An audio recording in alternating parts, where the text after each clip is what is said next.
The Power of Thinking Without Thinking. Written by Malcolm Gladwell and read by the author.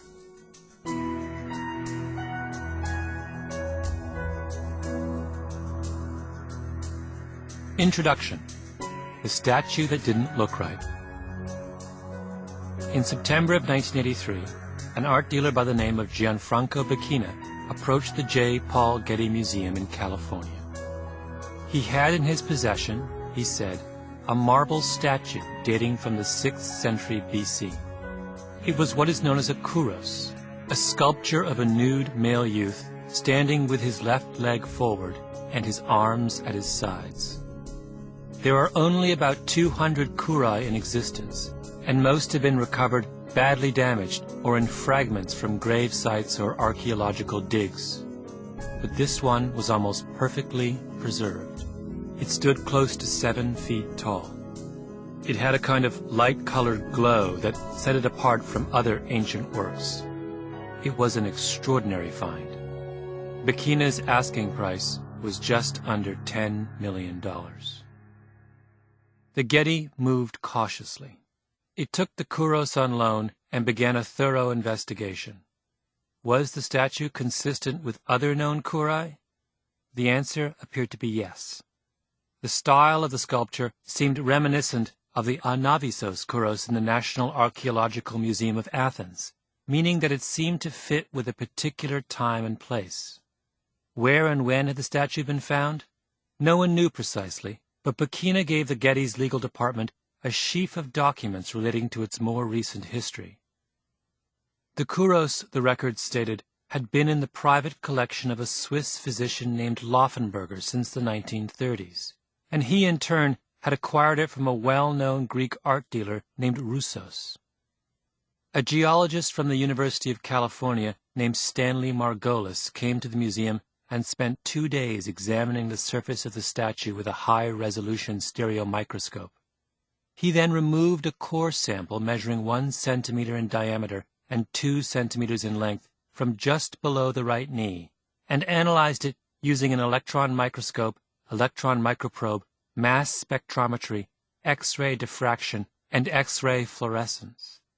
The statue was made of dolomite marble from the ancient Cape Vathi quarry on the island of Thasos, Margolis concluded, and the surface of the statue was covered in a thin layer of calcite, which was significant, Margolis told the Getty, because dolomite can turn into calcite only over the course of hundreds, if not thousands, of years. In other words, the statue was old. It wasn't some contemporary fake. The Getty was satisfied. 14 months after their investigation of the kouros began, they agreed to buy the statue. In the fall of 1986, it went on display for the first time. The New York Times marked the occasion with a front-page story. A few months later, the Getty's curator of antiquities, Marion True, wrote a long, glowing account of the museum's acquisition for the art journal The Burlington Magazine. Now standing erect, without external support, his closed hands fixed firmly to his thighs, the kouros expresses the confident vitality that is characteristic of the best of his brothers. True concluded triumphantly, God or man, he embodies all the radiant energy of the adolescence of Western art. There was a problem with the kouros, however. It didn't look right. The first to point this out was an Italian art historian named Federico Zeri, who served on the Getty's board of trustees. When Zeri was taken down to the museum's restoration studio to see the kouros in December of 1983, he found himself staring at the sculpture's fingernails. In a way he couldn't immediately articulate, they seemed wrong to him. Evelyn Harrison was next. She was one of the world's foremost experts on Greek sculpture, and she was in Los Angeles visiting the Getty just before the museum finalized the deal with Becchina. Arthur Houghton, who was then the curator, took us down to see it, Harrison remembers. He just swished a cloth off the top of it and said, "Well, it isn't ours yet, but it will be in a couple of weeks." And I said, "I'm sorry to hear that." What did Harrison see? She didn't know. In that very first moment, When Houghton swished off the cloth, all Harrison had was a hunch, an instinctive sense that something was amiss. A few months later, Houghton took Thomas Hoving, the former director of the Metropolitan Museum of Art in New York, down to the Getty's conservation studio to see the statue as well. Hoving always makes a note of the first word that goes through his head when he sees something new, and he'll never forget what that word was when he first saw the Kouros. It was fresh. Fresh, Hoving recalls. And fresh was not the right reaction to have to a 2,000-year-old statue. Later, thinking back on that moment, Hoving realized why that thought had popped into his mind. I had dug in Sicily, where we found bits and pieces of these things. They just don't come out looking like that. The Kouros looked like it had been dipped in the very best cafe latte from Starbucks. Hoving turned to Houghton. "Have you paid for this?" Houghton, Hoving remembers, looked stunned. "If you have, try to get your money back," Hoving said. "If you haven't, don't." The Getty was getting worried, so they convened a special symposium on the Kouros in Greece. They wrapped the statue up, shipped it to Athens, and invited the country's most senior sculpture experts. This time, the chorus of dismay was even louder. Harrison, at one point, was standing next to a man named Georges Despinisse, the head of the Acropolis Museum in Athens. He took one look at the Kouros and blanched. Anyone who has ever seen a sculpture coming out of the ground, he said to her, could tell that that thing has never been in the ground. Georgios Dontas, head of the Archaeological Society in Athens, saw the sculpture and immediately felt cold. "When I saw the Kouros for the first time," he said, "I felt as though there was a glass between me and the work." Dontas was followed in the symposium by Angelos Delavorius, director of the Benaki Museum in Athens. He spoke at length on the contradiction between the style of the sculpture and the fact that the marble from which it was carved came from Thasos. Then he got to the point. Why did he think it was a fake? Because when he first laid eyes on it, he said, he felt a wave of intuitive repulsion. By the time the symposium was over, the consensus among many of the attendees appeared to be that the Kouros was not at all what it was supposed to be. The Getty, with its lawyers and scientists and months of painstaking investigation, had come to one conclusion, and some of the world's foremost experts in Greek sculpture, just by looking at the statue and sensing their own intuitive repulsion, had come to another. Who was right? For a time, it wasn't clear. The Kouros was the kind of thing that art experts argued about at conferences. But then, bit by bit, the Getty's case began to fall apart. The letters the Getty's lawyers used to carefully trace the Kouros back to the Swiss physician Laufenberger, for instance, turned out to be fakes. One of the letters, dated 1952, had a postal code on it that didn't exist until 20 years later. Another letter, dated 1955, referred to a bank account that wasn't opened until 1963. Originally, the conclusion of long months of research was that the Getty Kouros was in the style of the Anavisos Kouros. But that, too, fell into doubt. The closer experts in Greek sculpture looked at it, the more they began to see it as a puzzling pastiche of several different styles from several different places and time periods. The young man's slender proportions looked a lot like the Tania Kouros, which is in a museum in Munich, and his stylized beaded hair was a lot like that of the Kouros in the Metropolitan Museum in New York. His feet, meanwhile, were, if anything, modern. The Kouros it most resembled, it turned out, was a smaller, fragmentary statue that was found by a British art historian in Switzerland in 1990. The two statues were cut from similar marble and sculpted in quite similar ways. But the Swiss Kouros didn't come from ancient Greece. It came from a forger's workshop in Rome in the early 1980s. And what of the scientific analysis that said that the surface of the Getty Kouros could only have aged over many hundreds or thousands of years? Well, it turns out things weren't that cut and dried. Upon further analysis, another geologist concluded that it might be possible to age the surface of a dolomite marble statue in a couple of months using potato mold. When Federico Zeri and Evelyn Harrison and Thomas Hoving and Georgios Dantas and all the others looked at the Kouros and felt an intuitive repulsion, they were absolutely right. In the first 2 seconds of looking, in a single glance, they were able to understand more about the essence of the statue than the team at the Getty was able to understand after 14 months. Blink is an audiobook about those first 2 seconds. Section 1. Fast and Frugal. Imagine that I were to ask you to play a very simple gambling game. In front of you are 4 decks of cards, 2 of them red and the other 2 blue. Each card in those 4 decks either wins you a sum of money or costs you some money, and your job is to turn over cards from any of the decks, one at a time, in such a way that maximizes your winnings. What you don't know at the beginning, however, is that the red decks are a minefield. The rewards are high, but when you lose on the red cards, you lose a lot. Actually, you can win only by taking cards from the blue decks, which offer a nice, steady diet of $50 payouts and modest penalties. The question is, how long will it take you to figure this out? A group of scientists at the University of Iowa did this experiment a few years ago, and what they found is that after we've turned over about 50 cards, most of us start to develop a hunch about what's going on. We don't know why we prefer the blue decks, but we're pretty sure at that point that they are a better bet.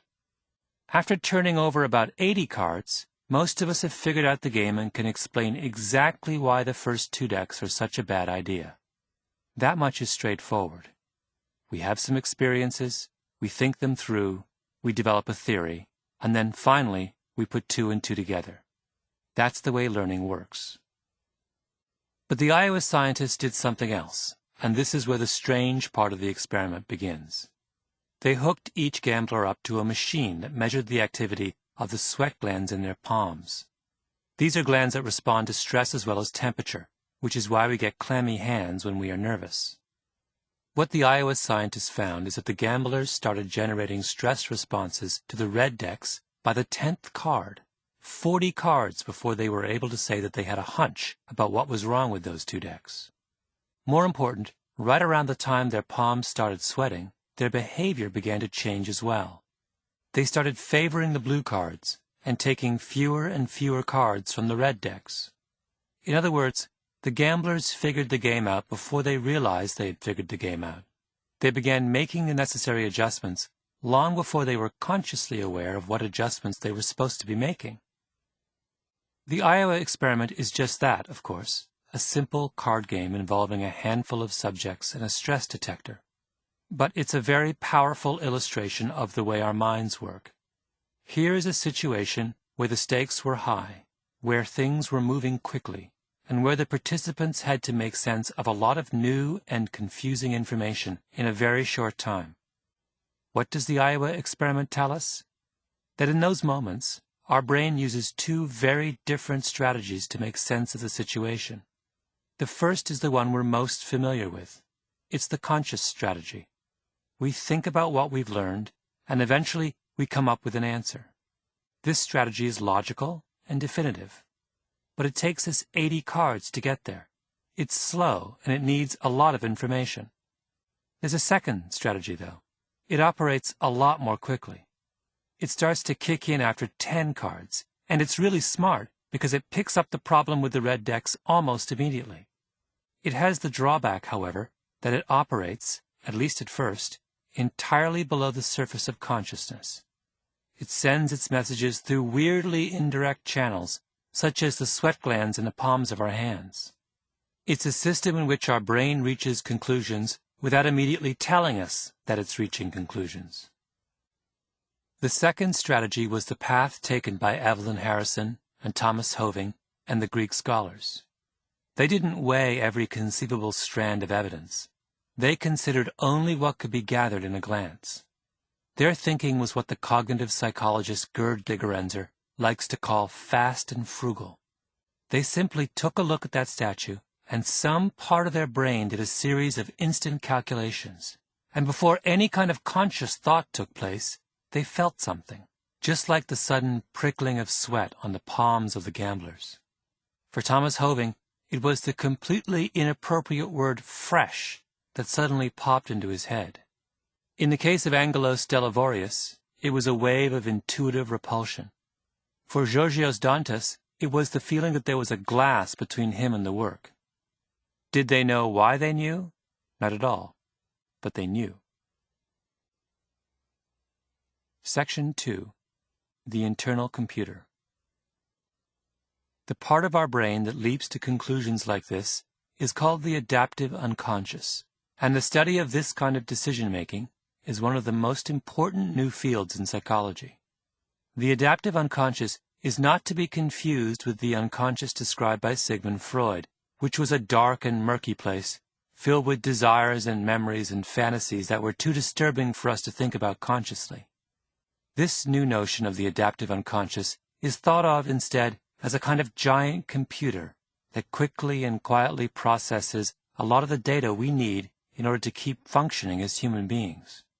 When you walk out into the street and suddenly realize that a truck is bearing down on you, do you have time to think through all of your options? Of course not. The only way that human beings could ever have survived as a species, for as long as we have, is that we've developed another kind of decision-making apparatus that's capable of making very quick judgments based on very little information. As the psychologist Timothy D. Wilson writes in his book, Strangers to Ourselves, the mind operates most efficiently by relegating a good deal of high-level, sophisticated thinking to the unconscious, just as a modern jetliner is able to fly an automatic pilot with little or no input from the human conscious pilot. The adaptive unconscious does an excellent job of sizing up the world, warning people of danger, setting goals, and initiating action in a sophisticated and efficient manner. Wilson says that we toggle back and forth between our conscious and unconscious modes of thinking, depending on the situation. A decision to invite a coworker over for dinner is conscious. You think it over. You decide it will be fun. You ask him or her. The spontaneous decision to argue with that same coworker is made unconsciously, by a different part of the brain, and motivated by a different part of your personality. Whenever we meet someone for the first time, whenever we interview someone for a job, whenever we react to a new idea, whenever we're faced with making a decision quickly and under stress, we use that second part of our brain. How long, for example, did it take you, when you were in college, to decide how good a teacher your professor was? A class? 2 classes? A semester? The psychologist Nalini Ambady once gave students 3 10-second videotapes of a teacher with the sound turned off, and found they had no difficulty at all coming up with a rating of the teacher's effectiveness. Then Ambady cut the clips back to 5 seconds, and the ratings were the same. They were remarkably consistent even when she showed the students just 2 seconds of videotape.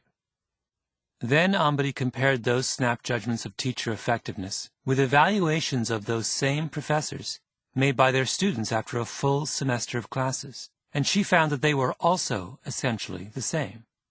A person watching a silent 2-second video clip of a teacher he or she has never met will reach conclusions about how good that teacher is that are very similar to those of a student who has sat in a teacher's class for an entire semester.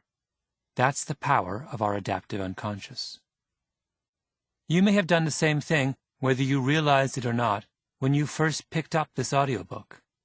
How long did you first hold it in your hands? 2 seconds? And yet in that short space of time, the design of the cover, whatever associations you may have had with my name, all generated an impression, a flurry of thoughts and images and preconceptions that has fundamentally shaped the way you have listened to this introduction so far. Aren't you curious about what happened in those 2 seconds? I think we are innately suspicious of this kind of rapid cognition.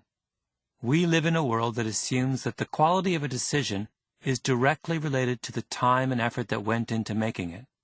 When doctors are faced with a difficult diagnosis, they order more tests, and when we are uncertain about what we hear, we ask for a second opinion.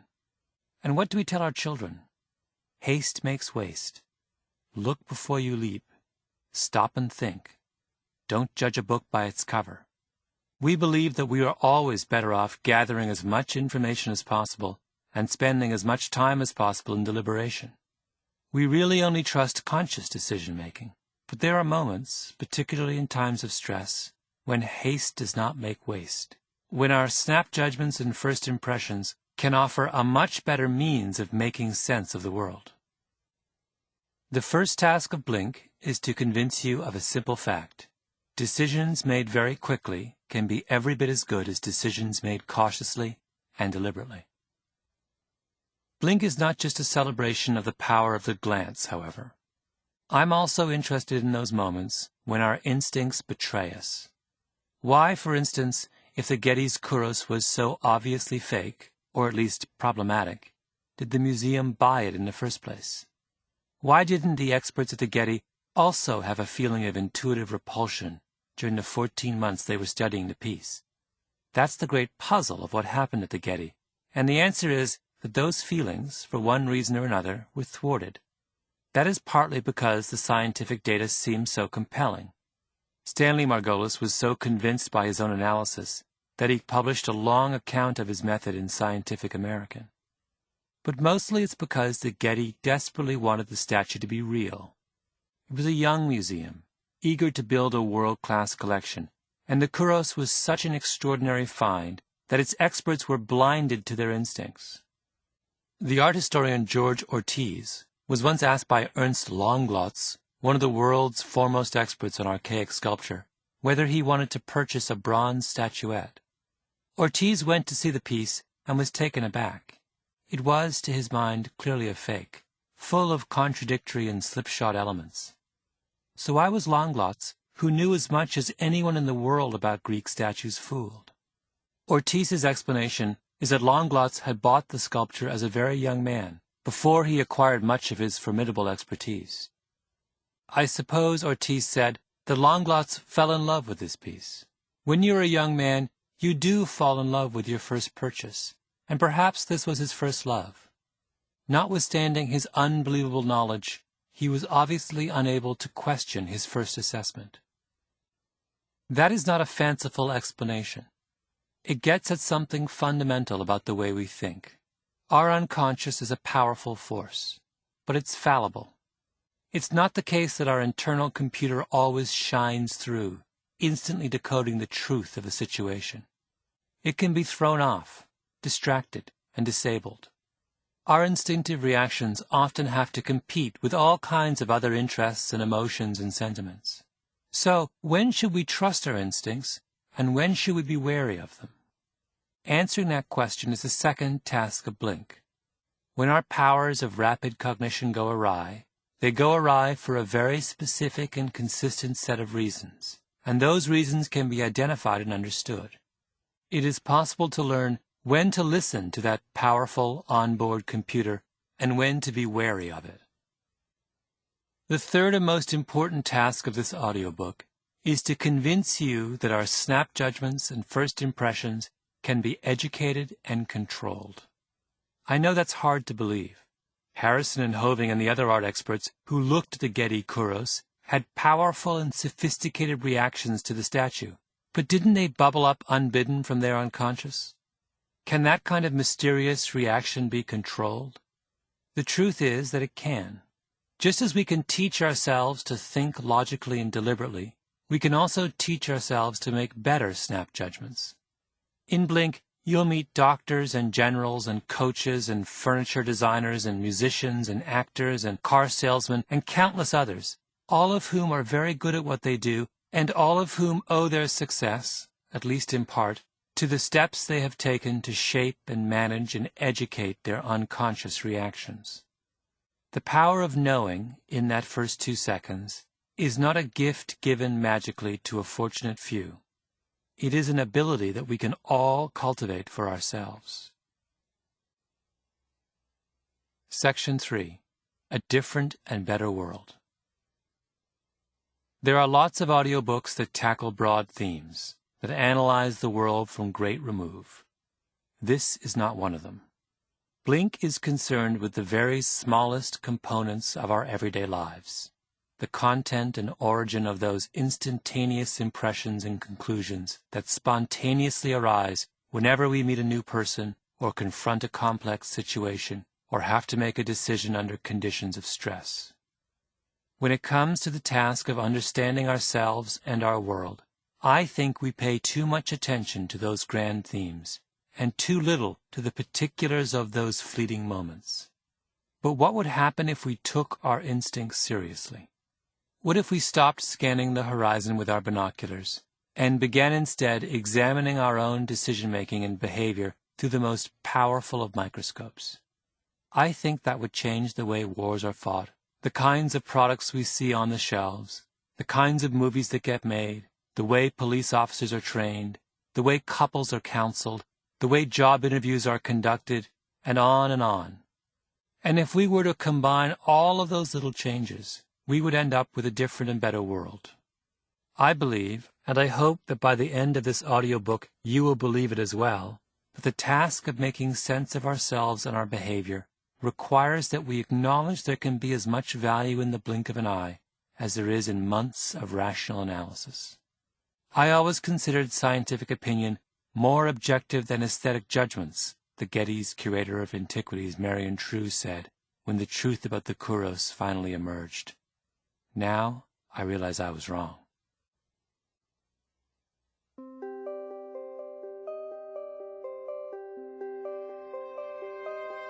Chapter 1. The Theory of Thin Slices. How a little bit of knowledge goes a long way. Some years ago, a young couple came to the University of Washington to visit the nearby laboratory of a psychologist named John Gottman. They were in their 20s, blonde and blue-eyed, with stylishly tousled haircuts and funky glasses. Later, some of the people who worked in the lab would say they were the kind of couple that's easy to like, intelligent and attractive and funny in a droll, ironic kind of way. And that much is immediately obvious from the videotape Gottman made of their visit.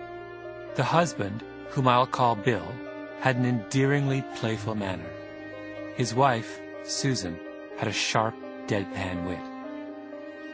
They were led into a small room on the second floor of the nondescript two-story building that housed Gottman's operations, and they sat down about 5 feet apart on 2 office chairs mounted on raised platforms. They both had electrodes and sensors clipped to their fingers and ears, which measured things like their heart rate, how much they were sweating, and the temperature of their skin. Under their chairs, a jiggleometer on the platform measured how much each of them moved around. 2 video cameras, one aimed at each person, recorded everything they said and did. For 15 minutes, they were left alone with the cameras rolling, with instructions to discuss any topic from their marriage that had become a point of contention. For Bill and Sue, it was their dog. They lived in a small apartment and had just gotten a very large puppy. Bill didn't like the dog. Sue did. For 15 minutes, they discussed what they ought to do about it. The videotape of Bill and Sue's discussion seems, at least at first, to be a random sample of a very ordinary kind of conversation that couples have all the time. No one gets angry.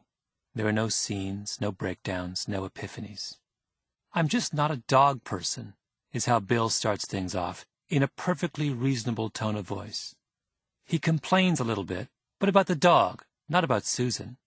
She complains too, but there are also moments when they simply forget that they're supposed to be arguing. When the subject of whether the dog smells comes up, for example, Bill and Sue banter back and forth happily, both with a half smile on their lips. Sue: "Sweetie, she's not smelly." Bill: "Did you smell her today?" Sue: "I smelled her. She smelled good. I petted her and my hands didn't stink or feel oily. Your hands have never smelled oily." Bill: "Yes, sir." Sue: "I've never let my dog get oily." Bill: "Yes, sir, she's a dog." Sue: "My dog has never gotten oily. You'd better be careful." Bill: "No, you'd better be careful." Sue: "No, you'd better be careful. Don't call my dog oily, boy." Section 1. The Love Lab. How much do you think can be learned about Sue and Bill's marriage by watching that 15-minute videotape? Can we tell if their relationship is healthy or unhealthy?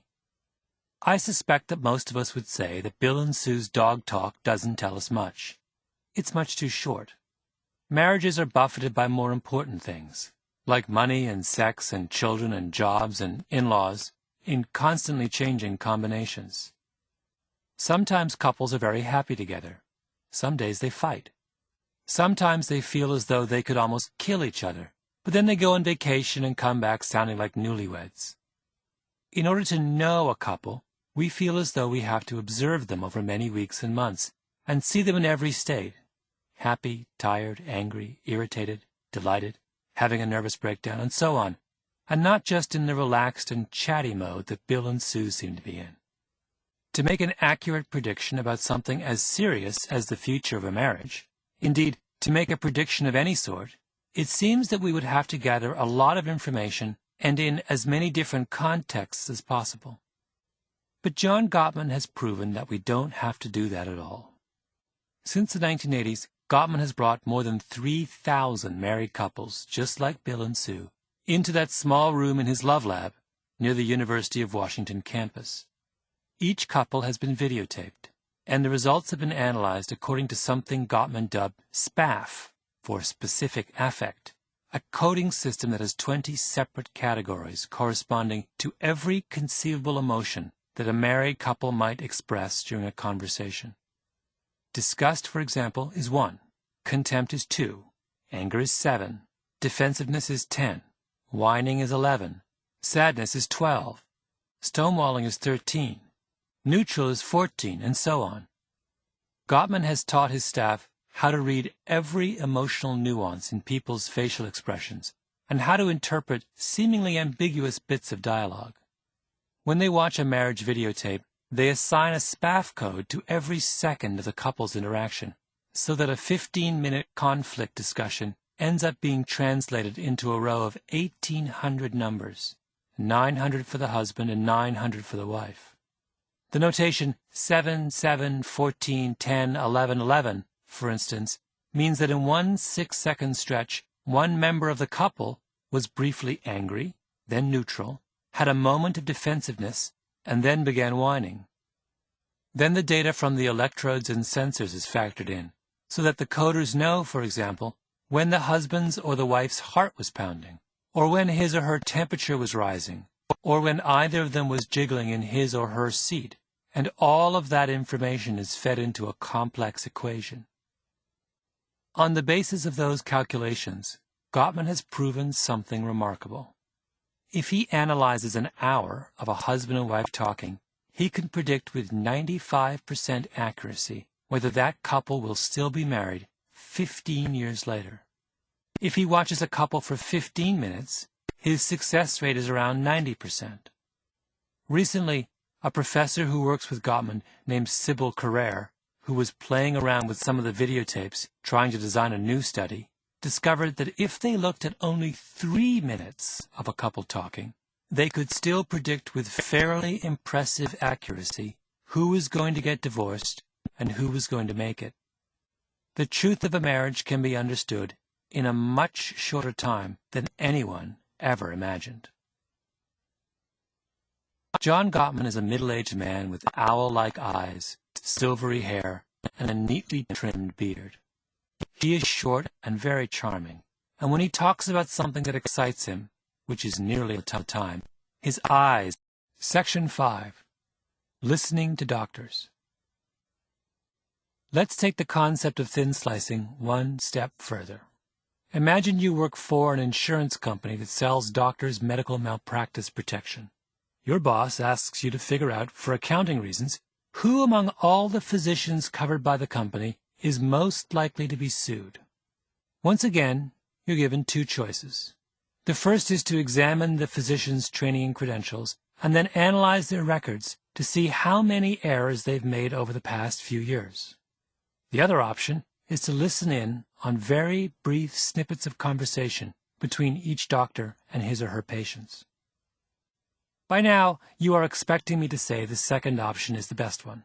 You're right, and here's why. Believe it or not, the risk of being sued for malpractice has very little to do with how many mistakes a doctor makes. Analyses of malpractice lawsuits show that there are highly skilled doctors who get sued a lot, and doctors who make lots of mistakes and never get sued. At the same time, the overwhelming number of people who suffer an injury due to the negligence of a doctor never file a malpractice suit at all. In other words, patients don't file lawsuits because they've been harmed by shoddy medical care. Patients file lawsuits because they've been harmed by shoddy medical care and something else happens to them. What is that something else? It's how they were treated on a personal level by their doctor. What comes up again and again in malpractice cases is that patients say they were rushed or ignored or treated poorly. People just don't sue doctors they like, is how Alice Birkin, a leading medical malpractice lawyer, puts it. In all the years I've been in this business, I've never had a potential client walk in and say, "I really like this doctor, and I feel terrible about doing it, but I want to sue him." We've had people come in saying they want to sue some specialist, and we'll say, "We don't think that doctor was negligent. We think it's your primary care doctor who was at fault." And the client will say, "I don't care what she did. I love her and I'm not suing her." Birkin once had a client who had a breast tumor that wasn't spotted until it had metastasized, and she wanted to sue her internist for the delayed diagnosis. In fact, it was her radiologist who was potentially at fault. But the client was adamant. She wanted to sue the internist. In our first meeting, she told me she hated this doctor because she never took the time to talk to her and never asked her about her other symptoms, Birkin said. She never looked at me as a whole person, the patient told us. When a patient has a bad medical result, the doctor has to take the time to explain what happened and to answer the patient's questions, to treat him like a human being. The doctors who don't are the ones who get sued. It isn't necessary, then, to know much about how a surgeon operates in order to know his likelihood of being sued. What you need to understand is the relationship between that doctor and his patients. Recently, the medical researcher Wendy Levinson recorded hundreds of conversations between a group of physicians and their patients. Roughly half of the doctors had never been sued. The other half had been sued at least twice, and Levinson found that just on the basis of those conversations, she could find clear differences between the two groups. The surgeons who had never been sued spent more than 3 minutes longer with each patient than those who had been sued. 18.3 minutes versus 15 minutes. They were more likely to make orienting comments such as, "First I'll examine you, and then we will talk the problem over," or "I will leave time for your questions," which help patients get a sense of what the visit is supposed to accomplish and when they ought to ask questions. They were more likely to engage in active listening, saying such things as, "Go on, tell me more about that," and they were far more likely to laugh and be funny during the visit. Interestingly, there was no difference in the amount or quality of information that they gave their patients. They didn't provide more details about medication or the patient's condition. The difference was entirely in how they talked to their patients. It's possible, in fact, to take this analysis even further. The psychologist Nalini Ambady listened to Levinson's tapes, zeroing in on the conversations that had been recorded between just surgeons and their patients. For each surgeon, she picked 2 patient conversations. Then, from each conversation, she selected 2 10-second clips of the doctor talking, so her slice was a total of 40 seconds.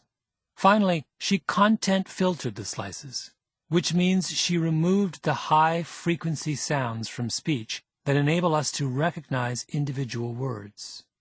What's left after content filtering is a kind of garble that preserves intonation, pitch, and rhythm, but erases content. Using that slice, and that slice alone, Ambady did a Gottman-style analysis. She had judges rate the slices of garble for such qualities as warmth, hostility, dominance, and anxiousness, and she found that by using only those ratings, she could predict which surgeons got sued and which ones didn't. Ambady says that she and her colleagues were totally stunned by the results, and it's not hard to understand why. The judges knew nothing about the skill level of the surgeons. They didn't know how experienced they were, what kind of training they had, or what kind of procedures they tended to do. They didn't even know what the doctors were saying to their patients. All they were using for their prediction was their analysis of the surgeon's tone of voice. In fact, it was even more basic than that. If the surgeon's voice was judged to sound dominant, the surgeon tended to be in the soothe group. If the voice sounded less dominant and more concerned, the surgeon tended to be in the non-soothe group. Could there be a thinner slice? Malpractice sounds like one of those infinitely complicated and multi-dimensional problems. But in the end, it comes down to a matter of respect. And the simplest way that respect is communicated is through tone of voice. And the most corrosive tone of voice that a doctor can assume is a dominant tone. Did Amri need to sample the entire history of a patient and doctor to pick up on that tone? No, because a medical consultation is a lot like one of Gottman's conflict discussions or a student's dorm room. It's one of those situations where the signature comes through loud and clear. Next time you meet a doctor and you sit down in his office and he starts to talk, if you have the sense that he isn't listening to you, that he's talking down to you, and that he isn't treating you with respect, listen to that feeling. You have thin-sliced him and found him wanting. Section 6. The Power of the Glance. Thin slicing is not an exotic gift. It is a central part of what it means to be human. We thin slice whenever we meet a new person, or have to make sense of something quickly, or encounter a novel situation.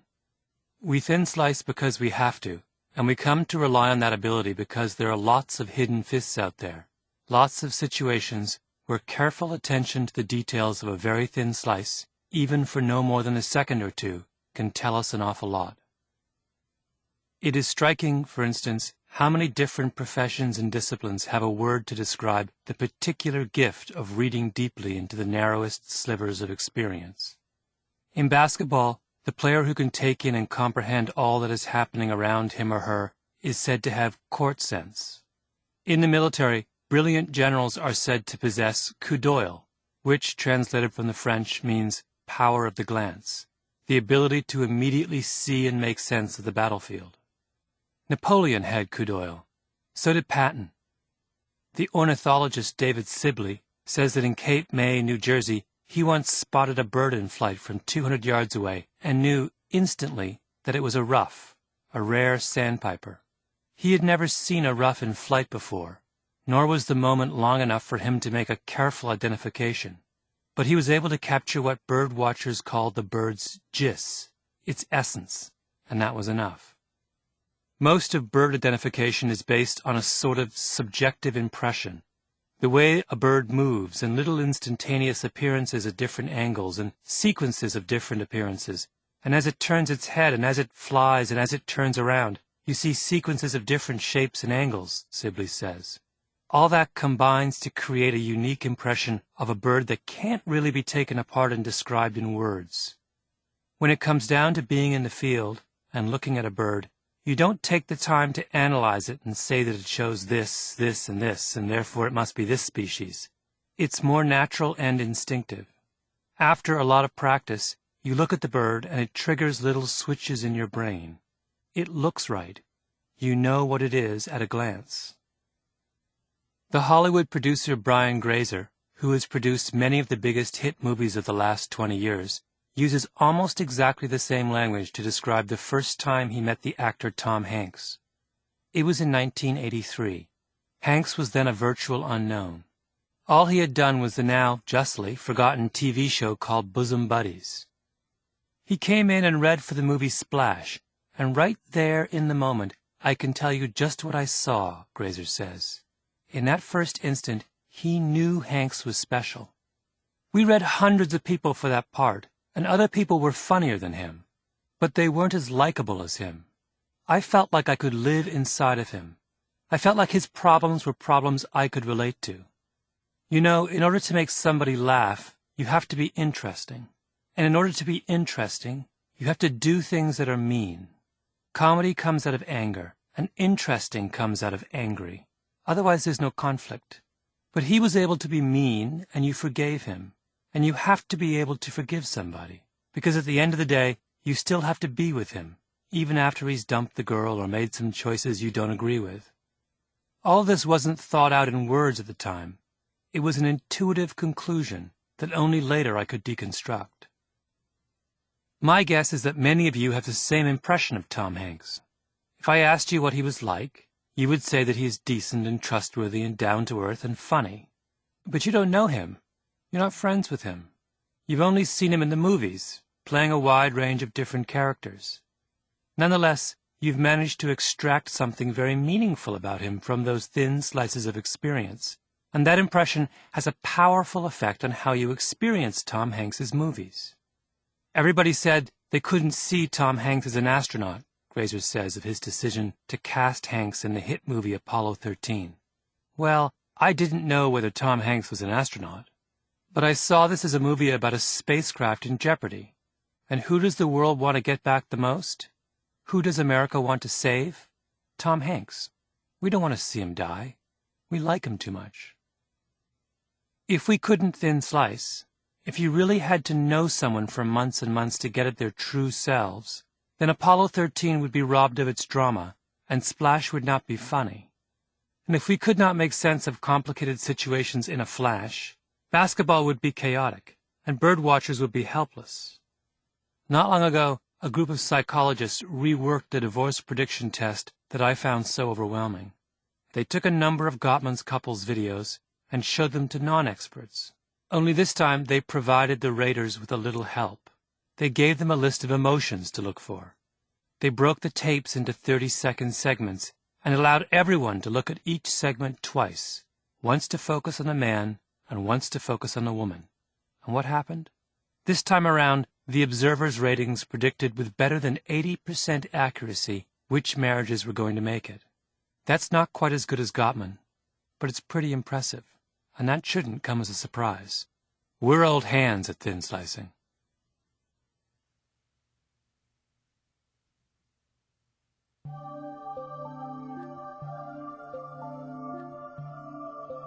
Chapter 2. The Locked Door. The Secret Life of Snap Decisions. Not long ago, one of the world's top tennis coaches, a man named Vic Braden, began to notice something strange whenever he watched a tennis match. In tennis, players are given 2 chances to successfully hit a serve, and if they miss on their second chance, they are said to double fault. And what Braden realized was that he always knew when a player was about to double fault. A player would toss the ball up in the air and draw his racket back, and just as he was about to make contact, Braden would blurt out, "Oh no, double fault," and sure enough, the ball would go wide or long or it would hit the net. It didn't seem to matter who was playing, man or woman, whether he was watching the match live or on television, or how well he knew the person serving. I was calling double faults on girls from Russia I'd never seen before in my life, Braden says. Nor was Braden simply lucky. Lucky is when you call a coin toss correctly. But double faulting is rare. In an entire match, a professional tennis player might hit hundreds of serves and double fault no more than 3 or 4 times. One year at the big professional tennis tournament at Indian Wells, near Braden's house in Southern California, he decided to keep track and found he correctly predicted 16 out of 17 double faults in the matches he watched. For a while it got so bad that I got scared, Braden says. It literally scared me. I was getting 20 out of 20 right, and we're talking about guys who almost never double fault. Braden is now in his 70s. When he was young, he was a world-class tennis player, and over the past 50 years, he has coached and counseled and known many of the greatest tennis players in the history of the game. He's a small and irrepressible man with the energy of someone half his age. And if you were to talk to people in the tennis world, they'd tell you that Vic Braden knows as much about the nuances and subtleties of the game as any man alive. It isn't surprising, then, that Vic Braden should be really good at reading a serve in the blink of an eye. It really isn't any different from the ability of an art expert to look at the Getty Kouros and know instantly that it's a fake. Something in the way the tennis players hold themselves, or the way they toss the ball, or the fluidity of their motion triggers something in his unconscious. He instinctively picks up the gists of a double fault. He thin slices some part of the service motion and, blink, he just knows. But here's the catch. Much to Braden's frustration, he simply cannot figure out how he knows. "What did I see?" he says. "I would lie in bed thinking, how did I do this? I don't know. It drove me crazy. It tortured me.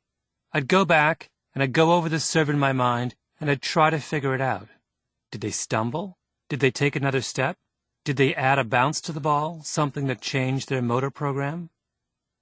The evidence he used to draw his conclusions seemed to be buried somewhere in his unconscious, and he could not dredge it up. This is the second critical fact about the thoughts and decisions that bubble up from our unconscious. Snap judgments are, first of all, enormously quick. They rely on the thinnest slices of experience, but they are also unconscious. In the Iowa gambling experiment, the gamblers started avoiding the dangerous red decks long before they were actually aware that they were avoiding them. It took another 70 cards for the conscious brain to finally figure out what was going on. When Harrison and Hoving and the Greek experts first confronted the Kouros, they experienced waves of revulsion and words popping into their heads, and Harrison blurted out, "I'm sorry to hear that." But at that moment of first doubt, they were a long way from being able to enumerate precisely why they felt the way they did. Hoving has talked to many art experts whom he calls fake busters, and they all describe the act of getting at the truth of a work of art as an extraordinarily imprecise process. A kind of mental rush, a flurry of visual facts flooding their minds when looking at a work of art. One fake buster described the experience as if his eyes and senses were a flock of hummingbirds popping in and out of dozens of way stations. Within minutes, sometimes seconds, this fake buster registered hosts of things that seemed to call out to him, "Watch out." Here is Hoving on the art historian Bernard Berenson. He sometimes distressed his colleagues with his inability to articulate how he could see so clearly the tiny defects and inconsistencies in a particular work that branded it either an unintelligent reworking or a fake. In one court case, in fact, Berenson was able to say only that his stomach felt wrong. He had a curious ringing in his ears. He was struck by a momentary depression, or he felt woozy and off balance. Hardly scientific descriptions of how he knew he was in the presence of something cooked up or faked, but that's as far as he was able to go. Snap judgments and rapid cognition take place behind a locked door. Vic Braden tried to look inside that room. He stayed up at night trying to figure out what it is in the delivery of a tennis serve that primes his judgment, but he couldn't.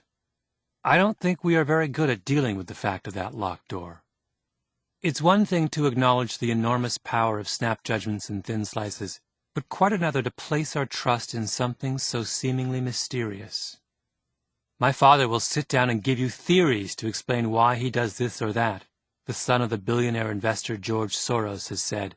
But I remember seeing it as a kid and thinking, at least half of this is bull. I mean, you know, the reason he changes his position on the market or whatever is because his back starts killing him. He literally goes into a spasm, and it's this early warning sign. Clearly, this is part of the reason why George Soros is so good at what he does. He is someone who is aware of the value of the products of his unconscious reasoning. But if you or I were to invest our money with Soros, we'd feel nervous if the only reason he could give for a decision was that his back hurt. A highly successful CEO like Jack Welch may entitle his memoir, Jack, Straight from the Gut, but he then makes it clear that what set him apart wasn't just his gut, but carefully worked out theories of management, systems, and principles as well. Our world requires that decisions be sourced and footnoted, and if we say how we feel, we must also be prepared to elaborate on why we feel that way. This is why it was so hard for the Getty, at least in the beginning, to accept the opinion of people like Hoving and Harrison and Zeri. It was a lot easier to listen to the scientists and the lawyers, because the scientists and the lawyers could provide pages and pages of documentation supporting their conclusions. I think that approach is a mistake, and if we are to learn to improve the quality of the decisions we make, we need to accept the mysterious nature of our snap judgments. We need to respect the fact that it is possible to know without knowing why we know, and accept that, sometimes, we're better off that way.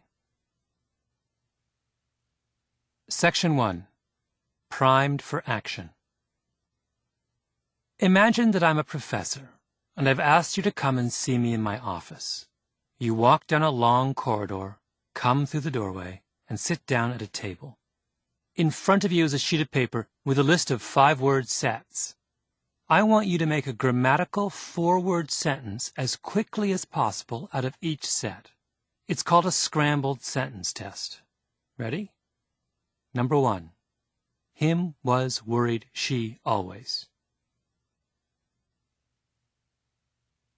Number 2. From our Florida oranges temperature. Number 3. Ball the throw toss silently. Number 4. Shoes give replace old the. Number 5. He observes occasionally people watches. Number 6.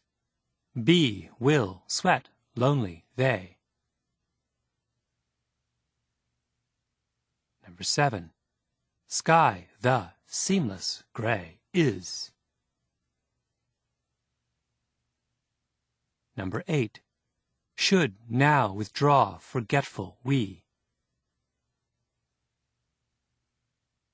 Number 9. Us bingo sing play let. Number 10. Sunlight makes temperature wrinkle raisins. That seems straightforward, right? Actually, it wasn't. After you finished that test, believe it or not, you would have walked out of my office and back down the hall more slowly than you walked in.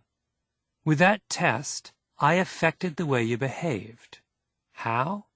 Well, think back at the list. Scattered throughout it are certain words, such as worried, Florida, old, lonely, gray, bingo, and wrinkle. You thought that I was just making you take a language test. But, in fact, what I was also doing was making the big computer in your brain, your adaptive unconscious, think about the state of being old. It didn't inform the rest of your brain about its sudden obsession, but it took all this talk of old age so seriously that by the time you finished and walked down the corridor, you acted old. You walked slowly. This test was devised by a very clever psychologist named John Barge. It's an example of what is called a priming experiment, and Barge and others have done numerous even more fascinating variations of it, all of which show just how much goes on behind that locked door of our unconscious. For example, on one occasion, Barge and 2 colleagues at New York University, Mark Chen and Lara Burrows, staged an experiment in the hallway just down from Barge's office. They used a group of undergraduates as subjects and gave everyone in the group one of 2 scrambled sentence tests. The first was sprinkled with words like aggressively, bold, rude, bother, disturb, intrude, and infringe. The second was sprinkled with words like respect, considerate, appreciate, patiently, yield, polite, and courteous. In neither case were there so many similar words that the students picked up on what was going on. Once you become conscious of being primed, of course, the priming doesn't work. After doing the test, which takes only about 5 minutes, the students were instructed to walk down the hall and talk to the person running the experiment in order to get their next assignment. Whenever a student arrived at the office, however, Barge made sure that the experimenter was busy, locked in conversation with someone else, a Confederate who was standing in the hallway, blocking the doorway to the experimenter's office. Barge wanted to learn whether the people who were primed with the polite words would take longer to interrupt the conversation between the experimenter and the Confederate than those primed with the rude words. He knew enough about the strange power of unconscious influence to feel that it would make a difference, but he thought the effect would be slight. Earlier, when Barge had gone to the committee at NYU that approves human experiments, They had made him promise that he would cut off the conversation in the hall at 10 minutes. We looked at them when they said that and thought, "You've got to be kidding," Barge remembered. The joke was that we would be measuring the difference in milliseconds.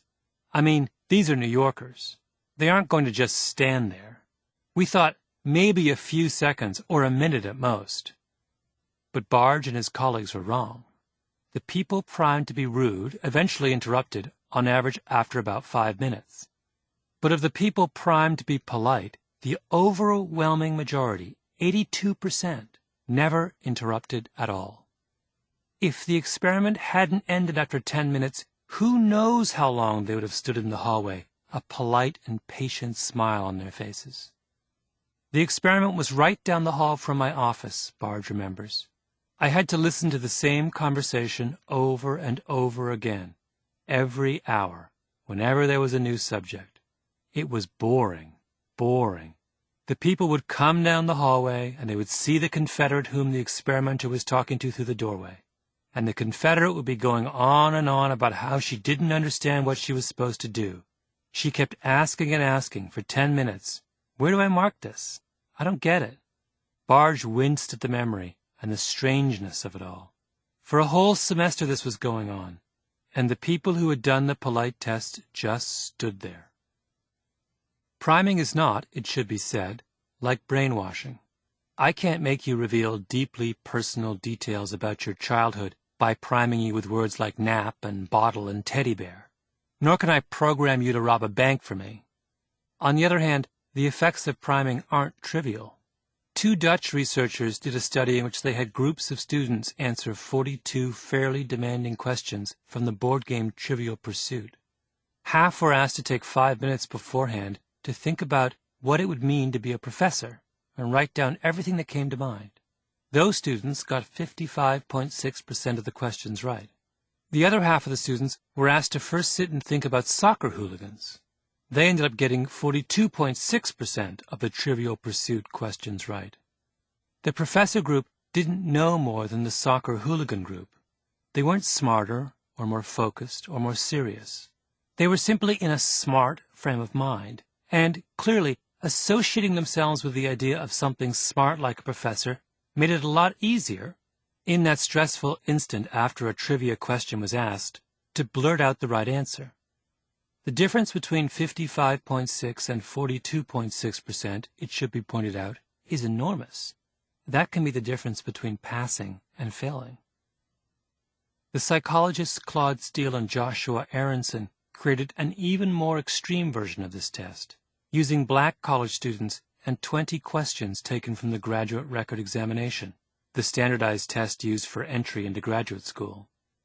When the students were asked to identify their race on a pre-test questionnaire, that simple act was sufficient to prime them with all the negative stereotypes associated with African Americans and academic achievement, and the number of items they got right was cut in half. As a society, we place enormous faith in tests because we think that they are a reliable indicator of the test taker's ability and knowledge. But are they really? If a white student from a prestigious private high school gets a higher SAT score than a black student from an inner-city school, is it because she's truly a better student? Or is it because to be white and to attend a prestigious high school is to be constantly primed with the idea of smart? Even more impressive, however, is how mysterious these priming effects are. When you took that sentence completion test, you didn't know that you were being primed to think old. Why would you? The clues were pretty subtle. What is striking, though, is that even after people walked slowly out of the room and down the hall, they still weren't aware of how their behavior had been affected. Barge once had people play board games in which the only way the participants could win was if they learned how to cooperate with one another. So he primed the players with thoughts of cooperativeness, and sure enough, they were far more cooperative, and the game went far more smoothly. Afterward, Barge says, we asked them questions like, how strongly did you cooperate? How much did you want to cooperate? And then we correlate that with their actual behavior. And the correlation is 0. This is a game that goes on for 15 minutes, and at the end, people don't know what they have done. They just don't know it, Their explanations are just random, noise. That surprised me. I thought the people could at least have consulted their memories, but they couldn't. Aronson and Steele found the same thing with the black students who did so poorly after they were reminded of their race. I talked to the black students afterward, and I asked them, "Did anything lower your performance?" Aronson said. I would ask, "Did it bug you that I asked you to indicate your race?" Because it clearly had a huge effect on their performance. And they would always say no and something like, "I just don't think I'm smart enough to be here." The results from these experiments are, obviously, quite disturbing. They suggest that what we think of as free will is largely an illusion. Much of the time, we are simply operating on automatic pilot, and the way we think and act and how well we think and act on the spur of the moment are a lot more susceptible to outside influences than we realize. But there is also, I think, a significant advantage to how secretly the unconscious does its work. In the example of the sentence completion task I gave you, with all the words about old age, how long did it take you to make sentences out of those words? My guess is that it took you no more than a few seconds per sentence.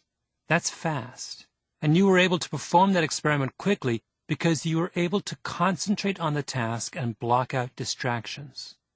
If you had been on the lookout for possible patterns in the lists of words, there is no way you would have completed the task that quickly. You would have been distracted. Yes, the references to old people changed the speed at which you walked out of the room, but was that bad? Your unconscious was simply telling your body, "I've picked up some clues that we're in an environment that's really concerned about old age, and let's behave accordingly." Your unconscious, in this sense, was acting as a kind of mental valet. It was taking care of all the minor mental details in your life. It was keeping tabs on everything going on around you and making sure you were acting appropriately while leaving you free to concentrate on the main problem at hand. The team that created the Iowa gambling experiments was headed by the neurologist Antonio Damasio, and Damasio's group has done some fascinating research on just what happens when too much of our thinking takes place outside the locked door. Damasio studied patients with damage to a small but critical part of the brain called the ventromedial prefrontal cortex, which lies behind the nose.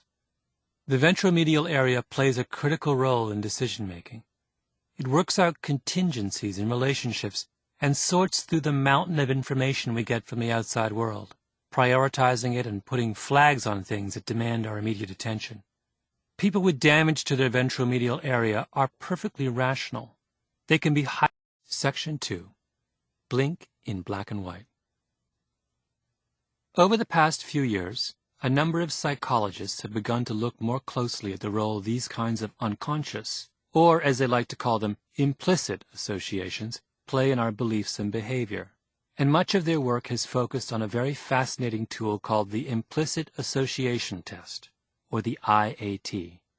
The IAT was devised by Anthony Greenwald, Mazarin Banerjee, and Brian Nosek, and it is based on a seemingly obvious but nonetheless quite profound observation. We make connections much more quickly between pairs of ideas that are already related in our minds than we do between pairs of ideas that are unfamiliar to us. What does that mean? Let me give you an example.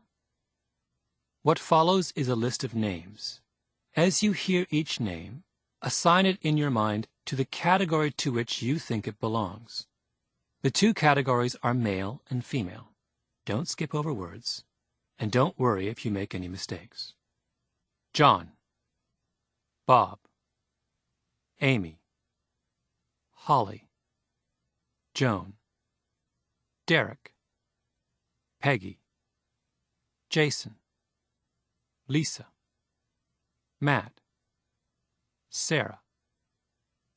That was easy, right?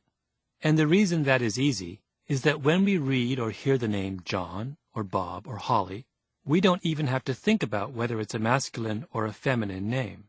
We all have a strong prior association between a first name like John and the male gender, or a name like Lisa and things female. That was a warm-up. Now let's complete an actual IAT. It works like the warm-up, except that now I'm going to mix two entirely separate categories together. The first category is male or career, and the second is female or family. Once again, place each word in the category to which it belongs. Lisa. Matt. Laundry. Entrepreneur. John. Merchant. Bob. Capitalist. Holly. Joan. Home. Corporation. Siblings. Peggy. Jason. Kitchen. Housework. Parents. Sarah. Derek. My guess is that most of you found that a little harder, but that you were still pretty fast at putting the words into the right categories. Now try this. The two categories have been changed to male or family and female or career. Here is the list. Babies. Sarah. Derek. Merchant. Employment. John. Bob. Holly. Domestic. Entrepreneur. Office. Joan. Peggy. Cousins. Grandparents. Jason. Home. Lisa. Corporation. Matt. Did you notice the difference? This test was quite a bit harder than the one before it, wasn't it? If you are like most people, it took you a little longer to put the word entrepreneur into the career category when career was paired with female than when career was paired with male. That's because most of us have much stronger mental associations between maleness and career-oriented concepts than we do between femaleness and ideas related to careers. Male and capitalist go together in our minds a lot like John and male did.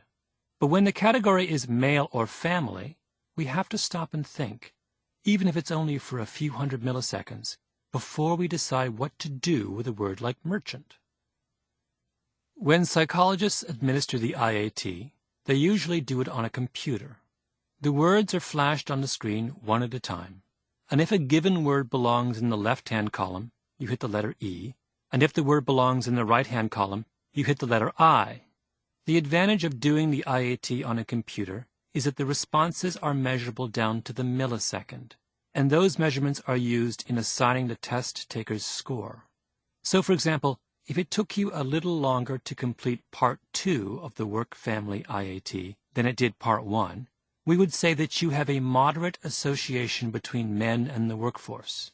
If it took you a lot longer to complete Part 2, we'd say that when it comes to the workforce, you have a strong automatic male association. One of the reasons that the IAT has become so popular in recent years as a research tool is that the effects it is measuring are not subtle.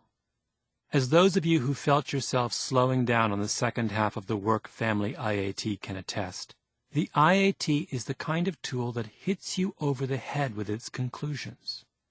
When there's a strong prior association, people answer in between 400 and 600 milliseconds, says Greenwald. When there isn't, they might take 200 to 300 milliseconds longer than that, which in the realm of these kinds of effects is huge. One of my cognitive psychologist colleagues described this as an effect you can measure with a sundial. If you'd like to try a computerized IAT, you can go to www.implicit.harvard.edu. There you'll find several tests, including the most famous of all the IATs, the Race IAT. I've taken the Race IAT on many occasions, and the result always leaves me feeling a bit creepy. At the beginning of the test, you are asked what your attitudes toward blacks and whites are. I answered, as I am sure most of you would, that I think of the two races as equal. Then comes the test. You're encouraged to complete it quickly. First comes the warm-up. A series of pictures of faces flash on the screen. When you see a black face, you press E and put it in the left-hand category. When you see a white face, you press I and put it in the right-hand category. It's blink, blink, blink. I didn't have to think at all. Then comes part 1. The first category is European American or bad, and the second is African American or good. Here's the list. Hurt, evil, glorious, picture of an African American, picture of a European American, wonderful, and so on. Immediately, something strange happened to me.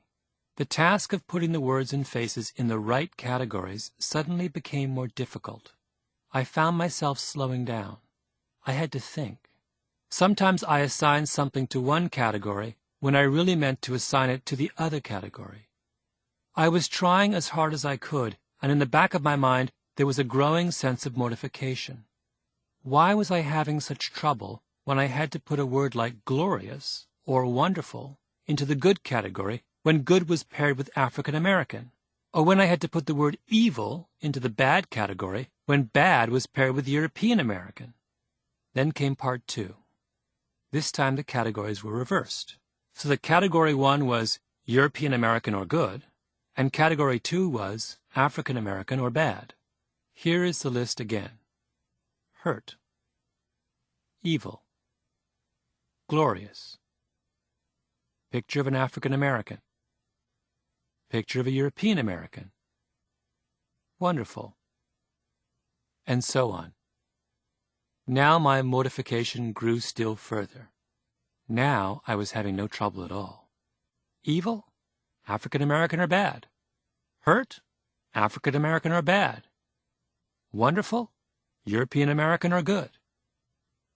I took the test a second time, and then a third time, and then a fourth time, hoping that the awful feeling of bias would go away. It made no difference. It turns out that more than 80% of all those who have ever taken the test end up having pro-white associations, meaning that it takes them measurably longer to complete answers when they are required to put good words into the black category than when they are required to link bad things with black people. I didn't do quite so badly. On the race IAT, I was rated as having a moderate automatic preference for whites. But then again, I'm half black. My mother is Jamaican. So what does this mean? Does this mean I'm a racist? A self-hating black person? Not exactly. What it means is that our attitudes toward things like race or gender operate on 2 levels. First of all, we have our conscious attitudes. This is what we choose to believe. These are our stated values, which we use to direct our behavior deliberately. The apartheid policies of South Africa, or the laws in the American South that made it difficult for African Americans to vote, are manifestations of conscious discrimination. And when we talk about racism or the fight for civil rights, this is the kind of discrimination that we usually refer to. But the IAT measures something else. It measures our second level of attitude, our racial attitude on an unconscious level, the immediate, automatic associations that tumble out before we've even had time to think. We don't deliberately choose our unconscious attitudes. And as I told you in the first chapter, we may not even be aware of them. The giant computer that is our unconscious silently crunches all the data it can from all the experiences we've had, the people we've met, the lessons we've learned, the books we've read, the movies we've seen, and so on, and it forms an opinion. That's what's coming out in the IAT. The disturbing thing about the test is that it shows that our unconscious attitudes may be utterly incompatible with our stated conscious values. As it turns out, for example, of the 50,000 African Americans who have taken the race IAT so far, about half of them, like me, have stronger associations with whites than with blacks. How could we not? We live in North America, where we are surrounded every day by cultural messages linking white with good. You don't choose to make positive associations with the dominant group, says Mazrin Banerjee, who teaches psychology at Harvard University and is one of the leaders in IAT research. But you are required to. All around you, that group is being paired with good things. You open the newspaper and you turn on the television and you can't escape it. The IAT is more than just an abstract measure of attitudes. It's also a powerful predictor of how we act in certain kinds of spontaneous situations.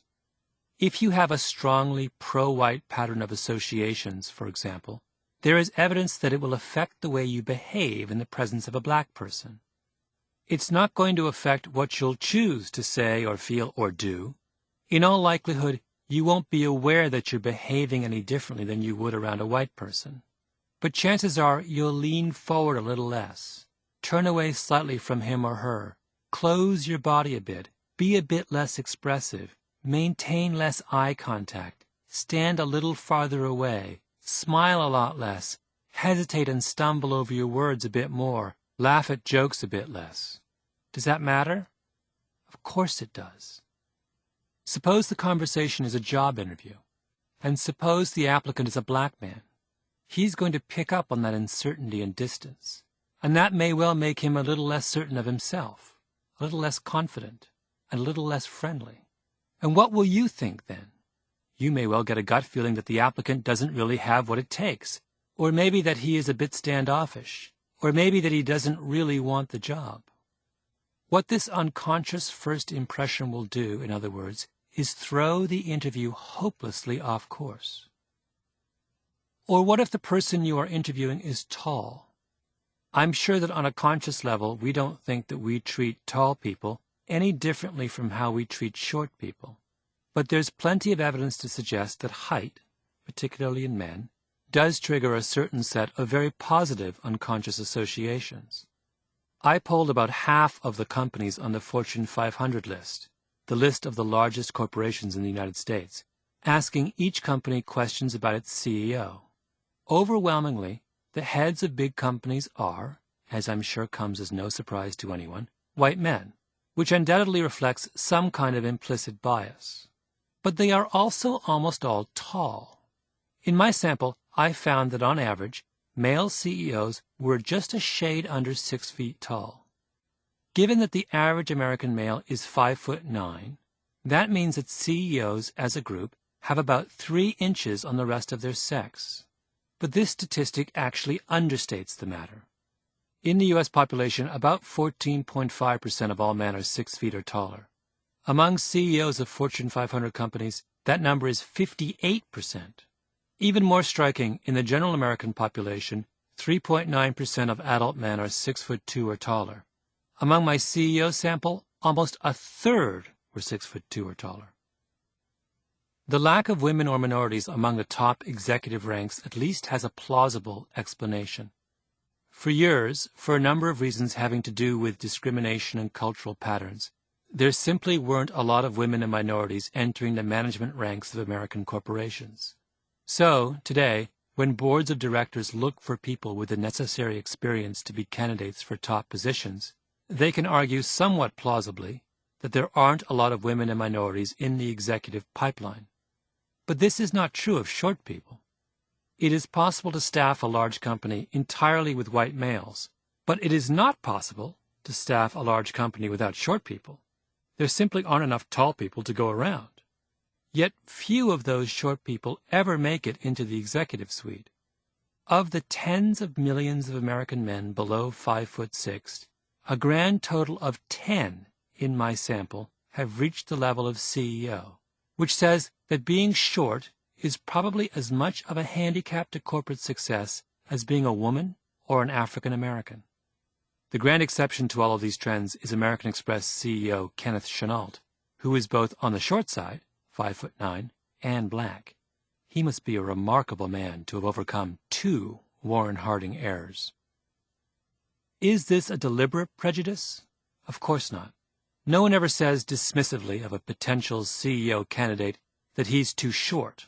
This is quite clearly the kind of unconscious bias that the IAT picks up on. Most of us, in ways that we are not entirely aware of, automatically associate leadership ability with imposing physical stature. We have a sense of what a leader is supposed to look like, and that stereotype is so powerful that when someone fits it, we simply become blind to other considerations. And this isn't confined to the executive suite. Not long ago, Researchers who analyzed the data from 4 large research studies that had followed thousands of people from birth to adulthood calculated that when corrected for such variables as age and gender and height, an inch of height is worth $789 a year in salary. That means that a person who is 6 feet tall, but otherwise identical to someone who is 5'5", will make on average $5,525 more per year. As Timothy Judge, one of the authors of the Height Salary Study, points out, if you take this over the course of a 30-year career and compound it, we're talking about a tall person enjoying literally hundreds of thousands of dollars of earnings advantage. Have you ever wondered why so many mediocre people find their ways into positions of authority in companies and organizations? It's because when it comes to even the most important positions, our selection decisions are a good deal less rational than we think. We see a tall person and we swoon. Section 3. Taking care of the customer. The sales director of the Flemington Nissan dealership in the central New Jersey town of Flemington is a man named Bob Golub. Golub is in his 50s, with short, thinning black hair and wire-rimmed glasses. He wears dark, conservative suits, so that he looks like a bank manager or a stockbroker. Since starting in the car business more than a decade ago, Golub has sold, on average, about 20 cars a month, which is more than double what the average car salesman sells. On his desk, Golub has a row of 5 gold stars, given to him by his dealership in honor of his performance. In the world of car salesmen, Golub is a virtuoso. Being a successful salesman, like Golub, is a task that places extraordinary demands on the ability to thin slice. Someone you've never met walks into your dealership, perhaps about to make what may be one of the most expensive purchases of his or her life. Some people are insecure. Some are nervous. Some know exactly what they want. Some have no idea.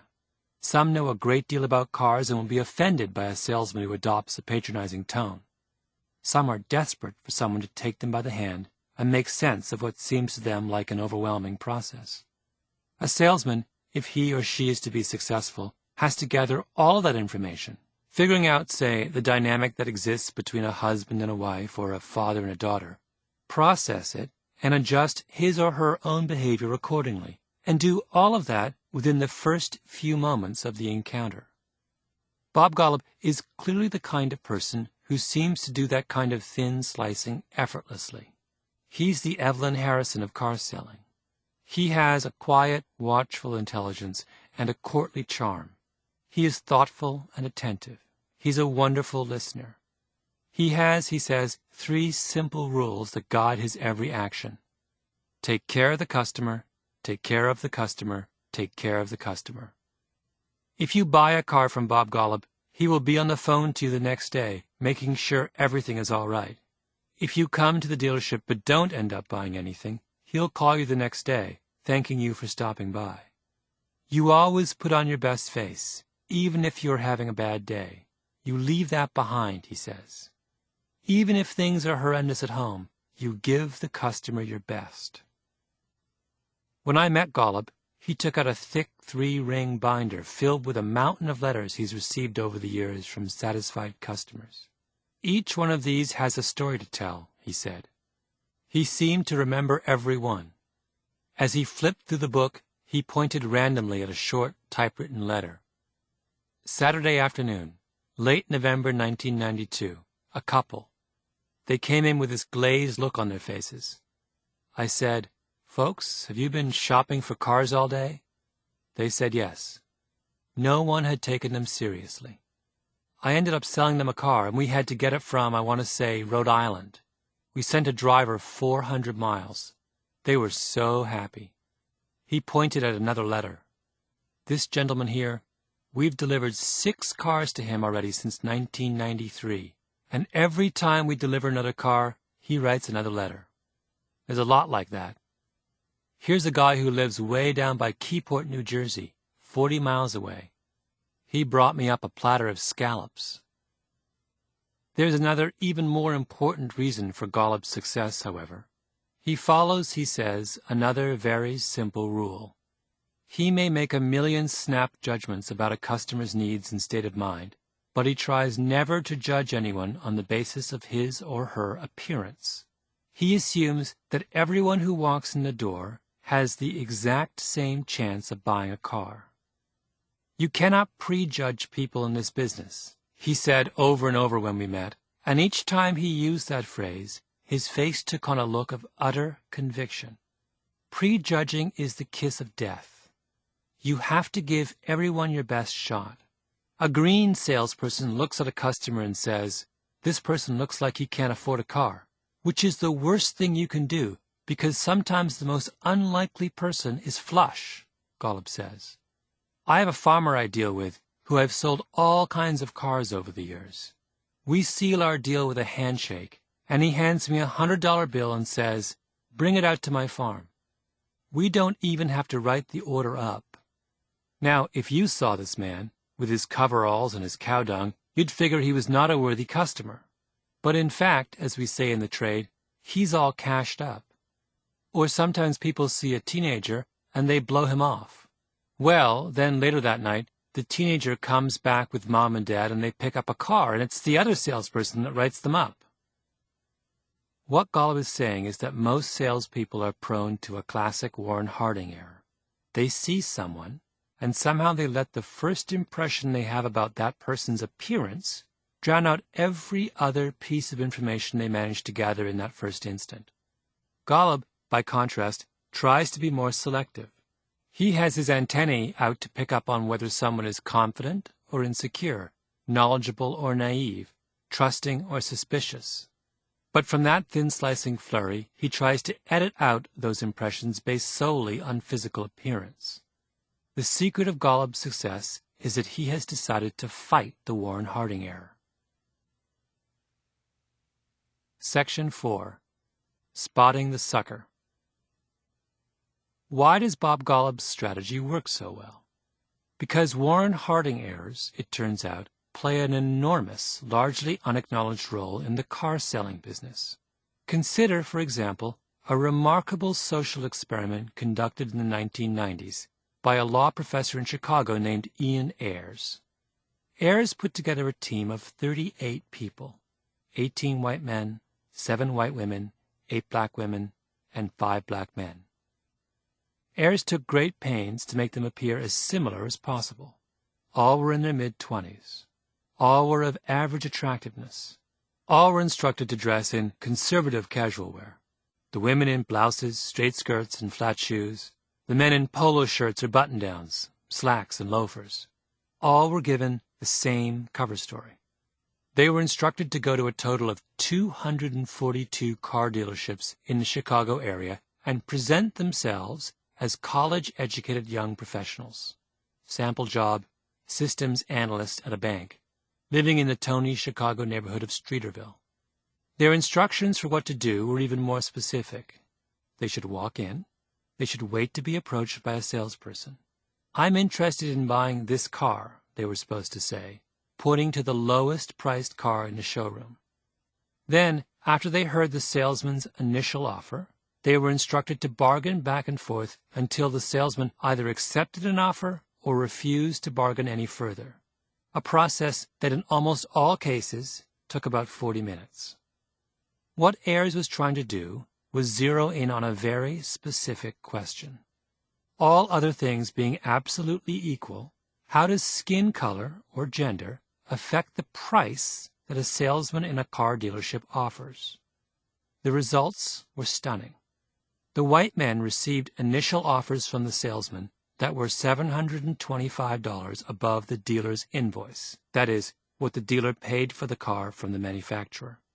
White women got initial offers of $935 above invoice. Black women were quoted a price on average of $1,195 above invoice. And black men, their initial offer was $1,687 above invoice. Even after 40 minutes of bargaining, the black men could get the price on average down to only $1,551 above invoice. After lengthy negotiations, Ayres's black men still ended up with a price that was nearly $800 higher than Ayres's white men were offered without having to say a word. What should we make of this? Are the car salesmen of Chicago incredible sexists and bigots? That's certainly the most extreme explanation for what happened. In the car selling business, if you can convince someone to pay the sticker price, the price on the window of the car in the showroom, and if you can talk them into the full premium package with the leather seats and the sound system and the aluminum wheels, you can make as much in commission off that one gullible customer as you might from half a dozen or so customers who are prepared to drive a hard bargain. If you are a salesman, in other words, there is a tremendous temptation to try and spot the sucker. Car salesmen even have a particular word to describe the customers who pay the sticker price. They're called a laydown. One interpretation of Ayres's study is that these car salesmen simply made a blanket decision that women and blacks are laydowns.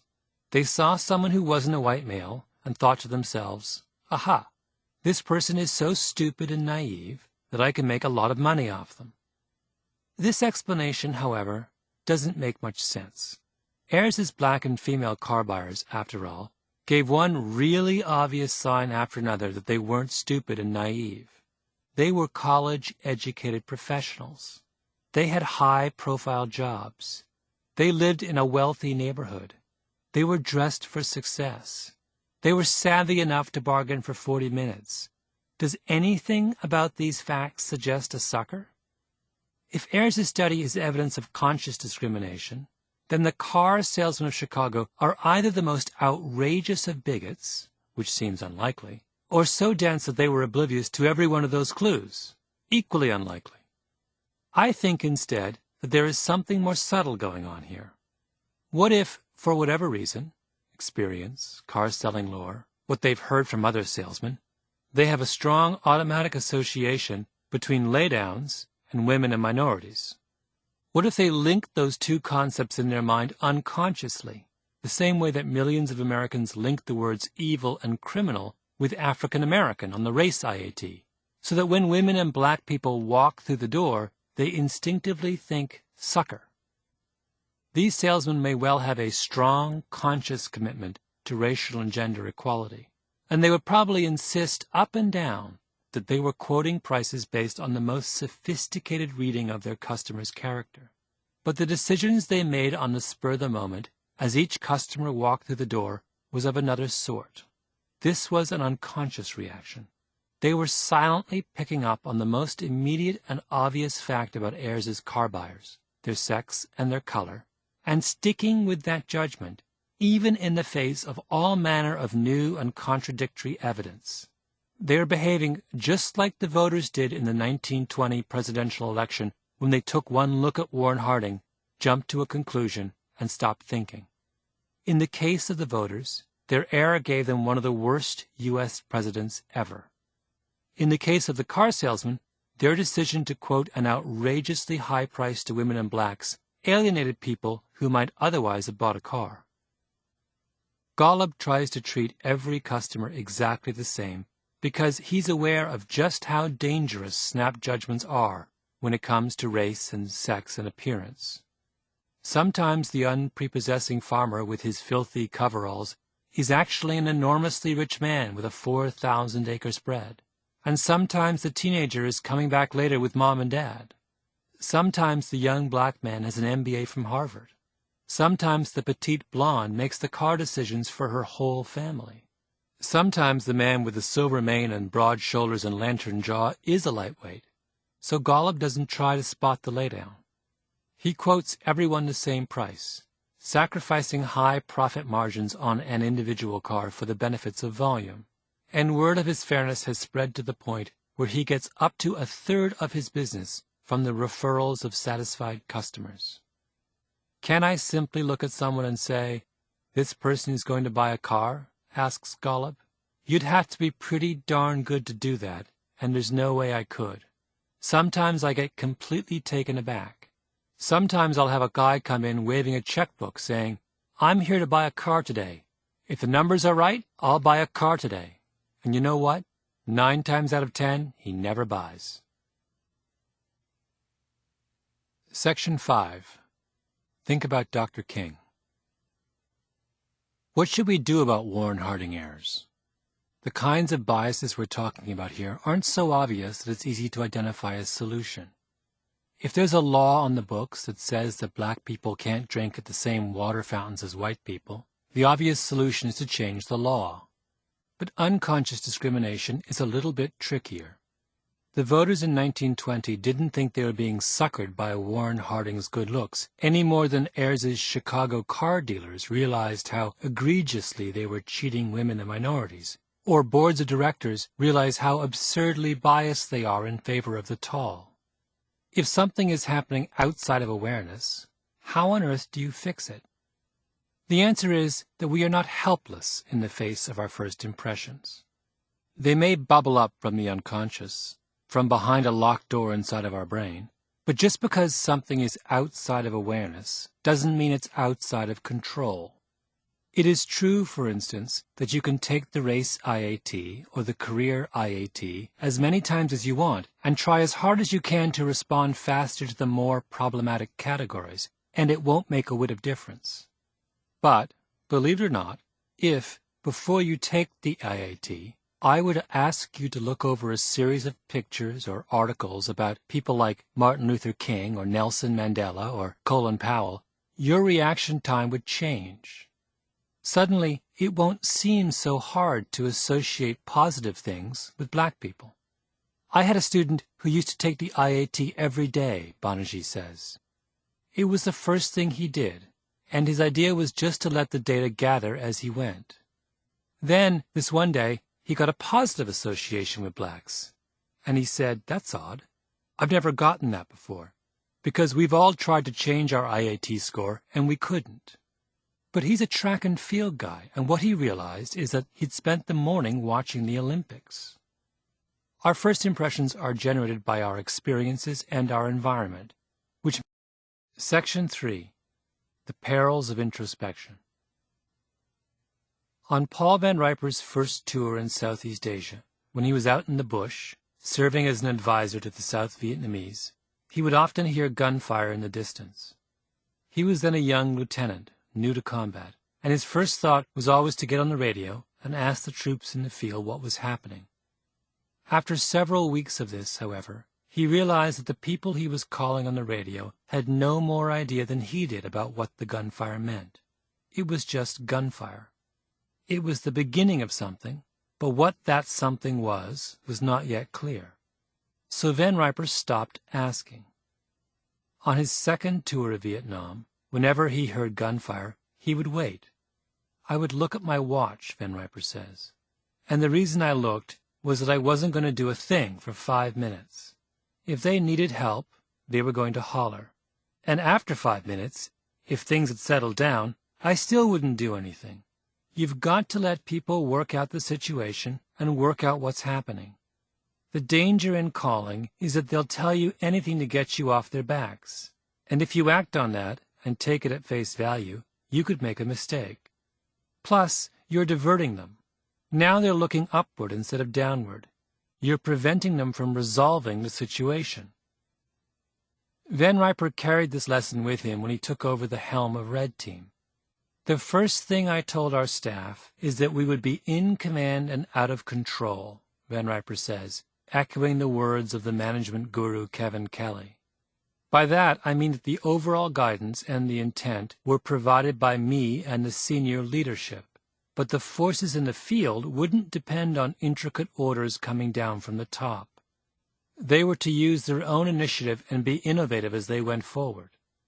Almost every day, the commander of the Red Air Forces came up with different ideas of how he was going to pull this together, using these general techniques of trying to overwhelm Blue Team from different directions. But he never got specific guidance from me of how to do it, just the intent. Once the fighting started, Van Riper didn't want introspection. He didn't want long meetings. He didn't want explanations. I told our staff that we would use none of the terminology that Blue Team was using. I never wanted to hear that word effects, except in a normal conversation.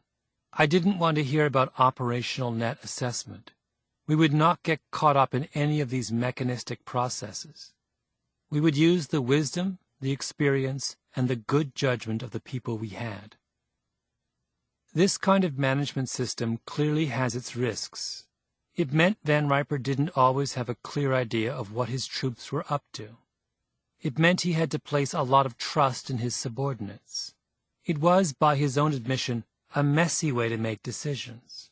But it had one overwhelming advantage. Allowing people to operate without having to explain themselves constantly turns out to be like the rule of agreement in improv. It enables rapid cognition. Let me give you a very simple example of this. Picture in your mind the face of the waitress or waiter who served you the last time you ate at a restaurant, or the salesperson who served you at a store last week, or the person who sat next to you on the bus today. Any stranger whom you've seen recently will do. Now, if I were to ask you to pick that person out of a police lineup, could you do it? I suspect you could. Recognizing someone's face is a classic example of unconscious cognition. We don't have to think about it. Faces just pop into our minds. But suppose I were to ask you to take a pen and paper and write down in as much detail as you can what your person looks like. Describe her face. What color was her hair? What was she wearing? Was she wearing any jewelry? Believe it or not, you will now do a lot worse at picking that face out of a lineup. This is because the act of describing a face has the effect of impairing your otherwise effortless ability to subsequently recognize that face. The psychologist Jonathan W. Schooler, who pioneered research on this effect, calls it verbal overshadowing. Your brain has a part, the left hemisphere, that thinks in words, and a part, the right hemisphere, that thinks in pictures. And what happened when you described the face in words was that your actual visual memory was displaced. Your thinking was bumped from the right to the left hemisphere. When you were faced with the lineup the second time around, what you were drawing on was your memory of what you said the waitress looked like, not your memory of what you saw she looked like. And that's a problem, because when it comes to faces, we're an awful lot better at visual recognition than we are at verbal description. If I were to show you a picture of Marilyn Monroe or Albert Einstein, you'd recognize both faces in a fraction of a second. My guess is that right now you can see them both almost perfectly in your imagination. But how accurately can you describe them? If you wrote a paragraph on Marilyn Monroe's face, without telling me whom you were writing about, could I guess who it was? We all have an instinctive memory for faces, but by forcing you to verbalize that memory, to explain yourself, I separate you from those instincts. Recognizing faces sounds like a very specific process, but Schooler has shown that the implications of verbal overshadowing carry over to the way we solve much broader problems. Consider the following puzzle. A man and his son are in a serious car accident. The father is killed, and the son is rushed to the emergency room. Upon arrival, the attending doctor looks at the child and gasps, "This child is my son!" Who is the doctor? This is an insight puzzle. It's not like a math or a logic problem that can be worked out systematically with pencil and paper. The only way you can get the answer is if it comes to you suddenly, in the blink of an eye. You need to make a leap beyond the automatic assumption that doctors are always men. They aren't always, of course. The doctor is the boy's mother. Here's another insight puzzle. A giant inverted steel pyramid is perfectly balanced on its point. Any movement of the pyramid will cause it to topple over. Underneath the pyramid is a $1,000 bill. How do you remove the bill without disturbing the pyramid? Think about this problem for a few moments. Then, after a minute or so, write down in as much detail as you can everything you can remember about how you were trying to solve the problem, your strategy, your approach, or any solutions you've thought of. When Schooler did this experiment with a whole sheet of insight puzzles, He found that people who were asked to explain themselves ended up solving 30% fewer problems than those who weren't. In short, when you write down your thoughts, your chances of having the flash of insight you need in order to come up with a solution are significantly impaired, just as describing the face of your waitress made you unable to pick her out of a police lineup. The solution to the pyramid problem, by the way, is to destroy the bill in some way, to tear it or burn it. With a logic problem, asking someone to explain himself or herself makes no difference whatsoever. In some cases, in fact, it may help. But problems that require a flash of insight operate by different rules. It's the same kind of paralysis through analysis you find in sports contexts, Schooler says. When you start becoming reflective about the process, it undermines the ability. You lose the flow. There are certain kinds of fluid, intuitive, non-verbal kinds of experience that are vulnerable to this process. As human beings, we are capable of extraordinary leaps of insight and instinct. We can hold a face in memory, and we can solve a puzzle in a flash. But what Schooler is saying is that all these abilities are incredibly fragile. Insight is not a light bulb that goes off inside our heads. It's a flickering candle that can easily be snuffed out. Gary Klein, the decision-making expert, once did an interview with a fire department commander in Cleveland as part of a project to get professionals to talk about times when they had to make tough, split-second decisions. The story the fireman told was about a seemingly routine call he had taken years before when he was a lieutenant. The fire was in the back of a one-story house in a residential neighborhood, in the kitchen. The lieutenant and his men broke down the front door, laid down their hose, and then, as firemen say, charged the line, dousing the flames in the kitchen with water. Something should have happened at that point. The fire should have abated, but it didn't. So the men sprayed again. Still, it didn't seem to make much difference. The firemen retreated back through the archway into the living room, and there, suddenly, the lieutenant thought to himself, "There's something wrong." He turned to his men. "Let's get out, now," he said, and moments after they did, the floor on which they had been standing collapsed. The fire, it turned out, had been in the basement. He didn't know why he had ordered everyone out, Klein remembers. He believed it was ESP. He was serious. He thought he had ESP, and he felt that because of that ESP, he'd been protected throughout his career. Klein is a decision researcher with a PhD, a deeply intelligent and thoughtful man, and he wasn't about to accept that as an answer. Instead, for the next 2 hours, again and again, he led the firefighter back over the events of that day in an attempt to document precisely what the lieutenant did and didn't know. The first thing was that the fire didn't behave the way it was supposed to, Klein says. Kitchen fires should respond to water. This one didn't. Then they moved back into the living room, Klein went on. He told me that he always keeps his ear flaps up because he wants to get a sense of how hot the fire is, and he was surprised at how hot this one was. A kitchen fire shouldn't have been that hot. I asked him, what else? Often a sign of expertise is noticing what doesn't happen, and the other thing that surprised him was that the fire wasn't noisy. It was quiet, and that didn't make sense given how much heat there was.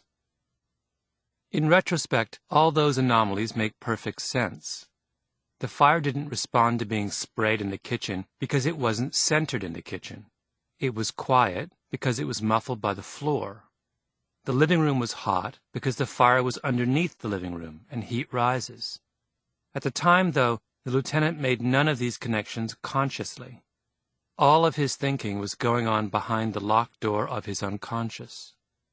This is a beautiful example of thin slicing in action. The fireman's internal computer effortlessly and instantly found a pattern in the chaos. But surely the most striking fact about that day is how close it all came to disaster. Had the lieutenant stopped and discussed the situation with his men, had he said to them, "Let's talk this over and try and figure out what's going on," had he done, in other words, what we often think leaders are supposed to do to solve difficult problems, he might have destroyed his ability to jump to the insight that saved their lives.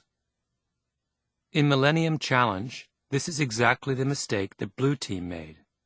They had a system in place that forced their commanders to stop and talk things over and figure out what was going on.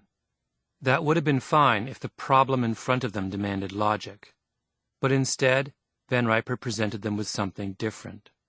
Blue Team thought they could listen to Van Riper's communications, but he started sending messages by couriers on motorcycles. They thought he couldn't launch his planes, but he borrowed a forgotten technique from World War II and used lighting systems. They thought he couldn't track their ships, but he flooded the Gulf with little PT boats. And then, on the spur of the moment, Van Riper's field commanders attacked, and all of a sudden, what Blue Team thought was a routine kitchen fire was something they could not factor into their equations at all. They needed to solve an insight problem, but their powers of insight had been extinguished. What I heard is that Blue Team had all these long discussions, Van Riper says. They were trying to decide what the political situation was like. They had charts with up arrows and down arrows. I remember thinking, wait a minute, you were doing that while you were fighting? They had all these acronyms. The elements of national power were diplomatic, informational, military, and economic. That gives you dime. They would always talk about the blue dime. Then there were the political, military, economic, social, infrastructure, and information instruments, PMESI. So they'd have all these terrible conversations where it would be our dime versus their PMESI. I wanted to gag. What are you talking about? You know, you get caught up in forms, in matrices, in computer programs, and it just draws you in. They were so focused on the mechanics and the process that they never looked at the problem holistically. In the act of tearing something apart, you lose its meaning. The operational net assessment was a tool that was supposed to allow us to see all, know all, Major General Dean Cash, one of the senior JFCOM officials involved in the war game, admitted afterward. Well, obviously it failed. Section 4. A Crisis in the ER. On West Harrison Street in Chicago, 2 miles west of the city's downtown, there is an ornate block-long building designed and built in the early part of the last century. For the better part of 100 years, this was the home of Cook County Hospital. It was here that the world's first blood bank opened, where cobalt beam therapy was pioneered, where surgeons once reattached 4 severed fingers, and where the trauma center was so famous and so busy treating the gunshot wounds and injuries of the surrounding gangs that it inspired the television series ER.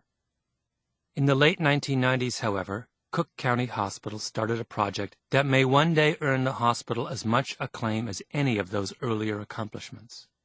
Cook County changed the way its physicians diagnosed patients coming to the ER complaining of chest pain, and how and why they did that offers another way of understanding Paul Van Riper's unexpected triumph in Millennium Challenge.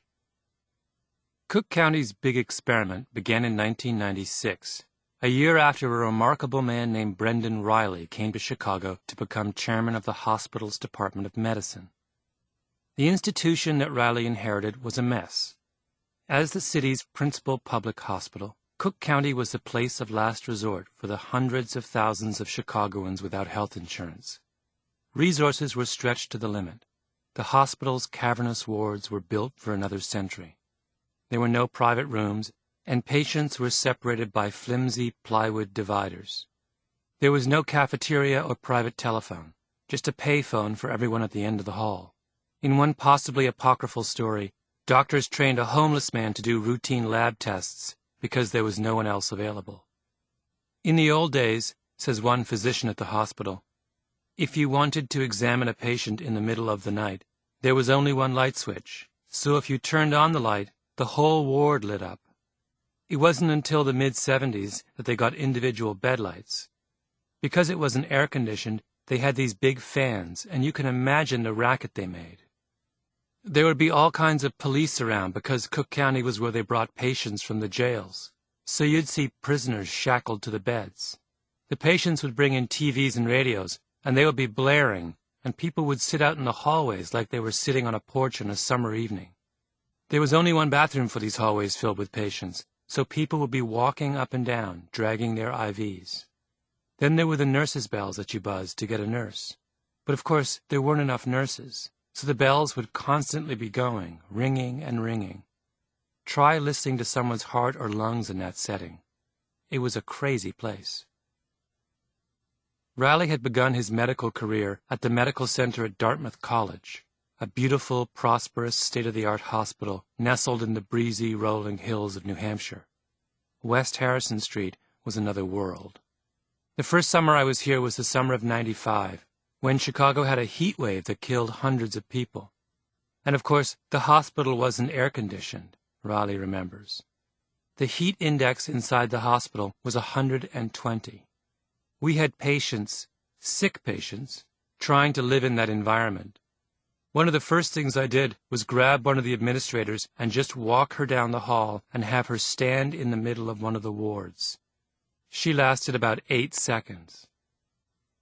The list of problems Riley faced was endless, but the emergency department, the ED, seemed to cry out for special attention.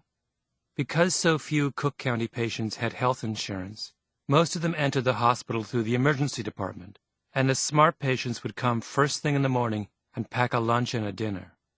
There were long lines down the hall. The rooms were jammed. A staggering 250,000 patients came through the ED every year. A lot of times, says Riley, I'd have trouble even walking through the ED. It was one gurney on top of another. There was constant pressure about how to take care of these folks. The sick ones had to be admitted to the hospital, and that's when it got interesting. It's a system with constrained resources. How do you figure out who needs what? How do you figure out how to direct resources to those who need them the most? A lot of those people were suffering from asthma, because Chicago has one of the worst asthma problems in the United States. So Riley worked with his staff to develop specific protocols for efficiently treating asthma patients, and another set of programs for treating the homeless. But from the beginning, the question of how to deal with heart attacks was front and center. A significant number of those people filing into the ED, on average about 30 a day, were worried that they were having a heart attack. And those 30 used more than their share of beds and nurses and doctors and stayed around a lot longer than other patients. Chest pain patients were resource intensive. The treatment protocol was long and elaborate and, worst of all, maddeningly inconclusive. A patient comes in clutching his chest. A nurse takes his blood pressure. A doctor puts a stethoscope on his chest and listens for the distinctive crinkling sound that will tell her whether the patient has fluid in his lungs, a sure sign that his heart is having trouble keeping up its pumping responsibilities. She asks him a series of questions. How long have you been experiencing chest pain? Where does it hurt? Are you in particular pain when you exercise? Have you had heart trouble before? What's your cholesterol level? Do you use drugs? Do you have diabetes, which has a powerful association with heart disease? Then a technician comes in, pushing a small device the size of a desktop computer printer on a trolley. She places small plastic stickers with hooks on them at precise locations on the patient's arms and chest. An electrode is clipped to each sticker, which reads the electrical activity of his heart and prints out the pattern on a sheet of pink graph paper. This is the electrocardiogram. In theory, a healthy patient's heart will produce a distinctive and consistent pattern on the page that looks like the profile of a mountain range. And if the patient is having heart trouble, the pattern will be distorted. Lines that usually go up may now be moving down. Lines that once were curved may now be flat or elongated or spiked. And if the patient is in the throes of a heart attack, the ECG readout is supposed to have two very particular and recognizable shapes. The key words, though, are supposed to. The ECG is far from perfect. Sometimes someone with an ECG that looks perfectly normal can be in serious trouble, and sometimes someone with an ECG that looks terrifying can be perfectly healthy. There are ways to tell with absolute certainty whether someone is having a heart attack, but those involve tests of particular enzymes that can take hours for results. And the doctor confronted in the emergency room with a patient in agony and another 100 patients in a line down the corridor doesn't have hours. So when it comes to chest pain, doctors gather as much information as they can, and then they make an estimate. The problem with that estimate, though, is that it isn't very accurate. One of the things Riley did early in his campaign at Cook, for instance, was to put together 20 perfectly typical case histories of people with chest pain and give the histories to a group of doctors, cardiologists, internists, emergency room docs, and medical residents. People, in other words, who had lots of experience making estimates about chest pain. The point was to see how much agreement there was about who among the 20 cases was actually having a heart attack. What Riley found was that there really wasn't any agreement at all. The answers were all over the map. The same patient might be sent home by one doctor and checked into intensive care by another. We asked the doctors to estimate on a scale of 0 to 100 the probability that each patient was having an acute myocardial infarction, a heart attack, and the odds that each patient would have a major life-threatening complication in the next 3 days, Riley says. In each case, the answers we got pretty much ranged from 0 to 100. It was extraordinary. The doctors thought they were making reasoned judgments, but in reality they were making something that looked a lot more like a guess. And the problem with guessing, of course, is that it leads to mistakes. Somewhere between 2 and 8% of the time in American hospitals, a patient having a genuine heart attack gets sent home because the doctor doing the examination thinks for some reason that the patient is healthy. More commonly, though, doctors correct for their uncertainty by erring heavily on the side of caution. As long as there is a chance that someone might be having a heart attack, why take even the smallest risk by ignoring her problem? Say you've got a patient who presents to ER complaining of severe chest pain, Riley says. He's old, and he smokes, and he has high blood pressure. There are lots of things to make you think, gee, it's his heart. But then, after evaluating the patient, you find out that his ECG is normal. What do? Well, you probably say to yourself, this is an old guy with a lot of risk factors who's having chest pain. I'm not going to trust the ECG.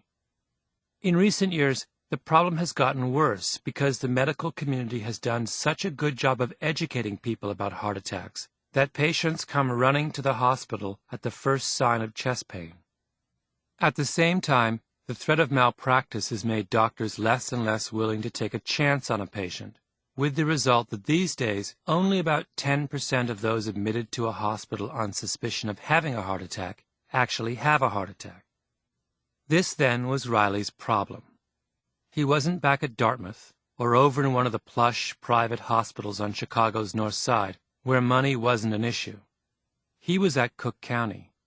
He was running the Department of Medicine on a shoestring. Yet every year, the hospital found itself spending more and more time and money on people who were not actually having a heart attack. A single bed in Cook County's coronary care unit, for instance, costs roughly $2,000 a night, and a typical chest pain patient might stay for 3 days. Yet the typical chest pain patient might have nothing at that moment wrong with him. Is this, the doctors at Cook County asked themselves, any way to run a hospital? The whole sequence began in 1996, Riley says. We just didn't have the number of beds we needed to deal with patients with chest pain. We were constantly fighting about which patient needs what. Cook County at that time had 8 beds in its coronary care unit and another 12 beds in what's called intermediate coronary care, which is a ward that's a little less intensive and a little cheaper to run, about $1,000 a night instead of $2,000, and staffed by nurses instead of cardiologists. But that wasn't enough beds. So they opened another section, called the observation unit, where they could put a patient for half a day or so under the most basic care. We created a third, lower-level option and said, let's watch this. Let's see if it helps. But pretty soon what happened is that we started fighting about who gets into the observation unit. I'd be getting phone calls all through the night. It was obvious that there was no standardized, rational way of making this decision. Riley is a tall man with a runner's slender build. He was raised in New York City, the product of a classical Jesuit education. Regis for high school, where he had 4 years of Latin and Greek, and Fordham University for college, where he read everything from the ancients to Wittgenstein and Heidegger, and thought about an academic career in philosophy before settling on medicine. Once, as an assistant professor at Dartmouth, Riley grew frustrated with the lack of any sort of systematic textbook on the everyday problems that doctors encounter in the outpatient setting, things like dizziness, headaches, and abdominal pain. So he sat down and in his free evenings and weekends wrote an 800-page textbook on the subject, painstakingly reviewing the available evidence for the most common problems a general practitioner might encounter. He's always exploring different topics, whether it's philosophy or Scottish poetry or the history of medicine, says his friend and colleague Arthur Evans, who worked with Riley on the chest pain project. He's usually reading 5 books at once, and when he took a sabbatical leave when he was at Dartmouth, he spent the time writing a novel. No doubt Riley could have stayed on the East Coast, writing one paper after another in air-conditioned comfort, but he was drawn to Cook County. The thing about a hospital that serves only the poorest and the neediest is that it attracts the kinds of nurses and doctors who want to serve the poorest and neediest, and Riley was one of those. The other thing about Cook County was that because of its relative poverty, it was a place where it was possible to try something radical. Cook County had to change to survive, and what better place to go for someone interested in change? Riley's first act was to turn to the work of a cardiologist named Lee Goldman. In the 1970s, Goldman got involved with a group of mathematicians who were very interested in developing statistical rules for telling apart things like subatomic particles. Goldman wasn't much interested in physics, but it struck him that some of the same mathematical principles the group was using might be helpful in deciding whether someone was suffering a heart attack. So he fed hundreds of cases into a computer, looking at what kinds of things actually predicted a heart attack, and came up with an algorithm, an equation, that he believed would take much of the guesswork out of treating chest pain. Doctors, he concluded, ought to combine the evidence of the ECG with 3 of what he called urgent risk factors. 1. Is the pain felt by the patient unstable angina? 2. Is there fluid in the patient's lungs? And 3. Is the patient's blood pressure below 100? For each combination of risk factors, Goldman drew up a decision tree that recommended a treatment option. For example, a patient with a normal ECG who was positive on all 3 urgent risk factors would go to the intermediate unit.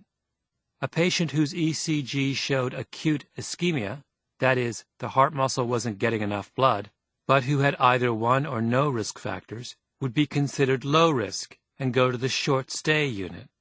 Someone with an ECG positive for ischemia and 2 or 3 risk factors would be sent directly to the cardiac care unit, and so on.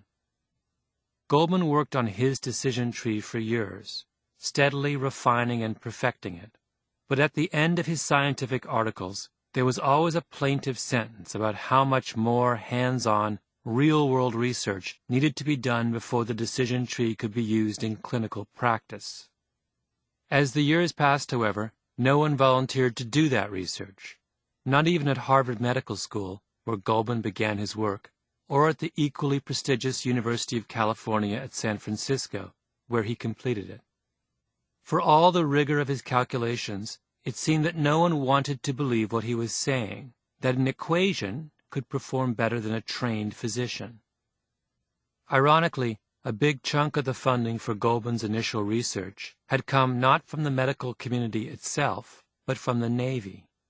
Here was a man trying to come up with a way to save lives and improve the quality of care in every hospital in the country, and save billions of dollars in healthcare costs. And the only group that got excited was the Pentagon. Why did the Pentagon? For the most arcane of reasons. If you are in a submarine at the bottom of the ocean, quietly snooping in enemy waters, and one of your sailors starts suffering from chest pain, you really want to know whether you need to surface and give away your position, in order to rush him to a hospital, or whether you can stay underwater and just send him to his bunk with a couple of Rolaids. But Riley had no such qualms about Goldman's findings. He was in a crisis. He took Goldman's algorithm, presented it to the doctors in the Cook County ED and the doctors in the Department of Medicine, and announced that he was holding a bake-off. For the first few months, the staff would use their own judgment in evaluating chest pain, the way they always had. Then they would use Goldman's algorithm, and the diagnosis and outcome of every patient treated under the two systems would be compared. For 2 years, data were collected, and in the end, the result wasn't even close. Goldman's rule won hands down. It was a whopping 70% better than the old method at recognizing the patients who weren't actually having a heart attack. At the same time, it was safer. The whole point of chest pain prediction is to make sure that patients who end up having major complications are assigned right away to the coronary and intermediate units. Left to their own devices, the doctors guessed right on the most serious patients somewhere between 75 and 89% of the time. The algorithm guessed right more than 95% of the time. For Riley, that was all the evidence he needed. He went to the ED and changed the rules. In 2001, Cook County became one of the first medical institutions in the country to devote itself full-time to the Goldman algorithm for chest pain. And if you walk into the Cook County ER, you'll see a copy of the heart attack decision tree posted on the wall. Section 5. When Less is More. Why is the Cook County experiment so important? Because we take it as a given that the more information decision makers have, the better off they are. Section 1. A second look at first impressions. In Behind the Oval Office, his memoir of his years as a political pollster, Dick Morris writes about going to Arkansas in 1977 to meet with the state's 31-year-old Attorney General, an ambitious young man by the name of Bill Clinton. I explained that I got this idea from the polling my friend Dick Dresner had done for the movie industry. Before a new James Bond movie or a sequel to a film like Jaws came out, a film company would hire Dresner to summarize the plot and then ask people whether they wanted to see the movie. Dresner would read respondents' proposed PR blurbs and slogans about the movie to find out which ones worked the best. Sometimes he even read them different endings or described different places where the same scenes were shot to see which they preferred. "And you just apply these techniques to politics?" Clinton asked. I explained how it could be done. Why not do the same thing with political ads, or speeches, or arguments about the issues? And after each statement, ask them again whom they're going to vote for. Then you can see which arguments move how many voters and which voters they move. We talked for almost 4 hours and ate lunch at his desk.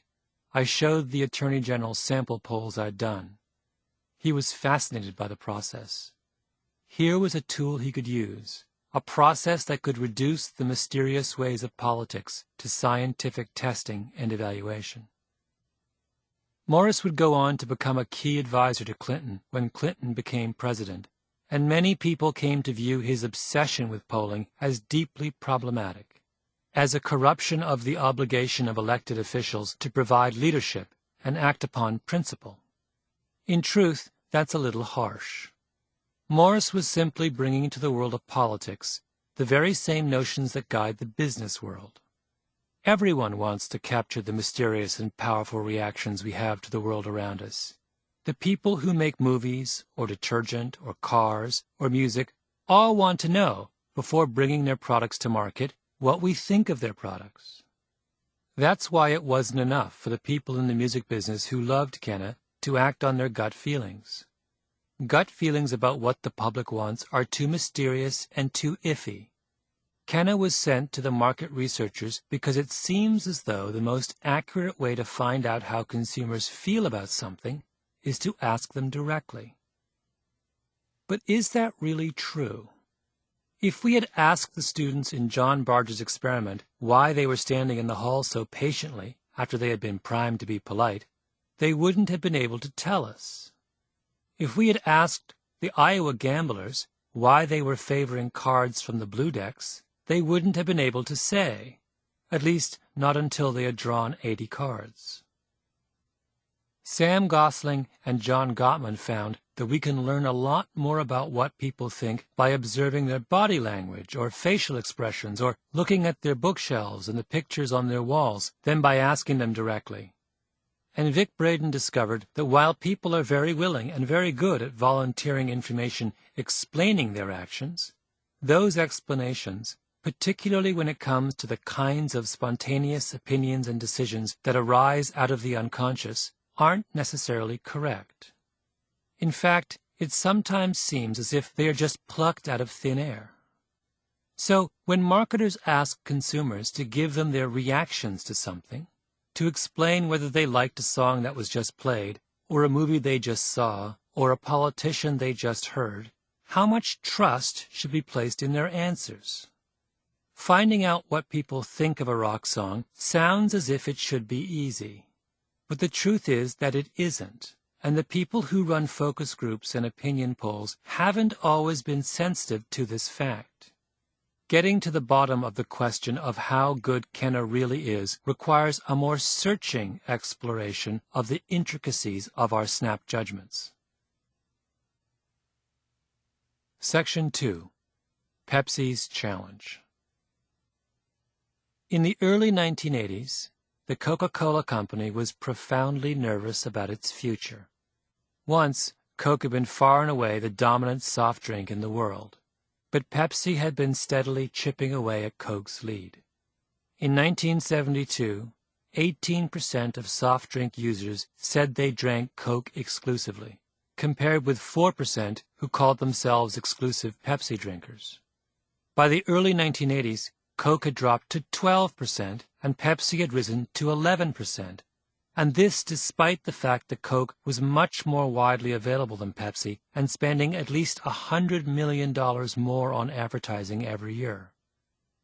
In the midst of this upheaval, Pepsi began running television commercials around the country, pitting Coke head-to-head with Pepsi in what they called the Pepsi Challenge. Dedicated Coke drinkers were asked to take a sip from 2 glasses, one marked Q and one marked M. Which did they prefer?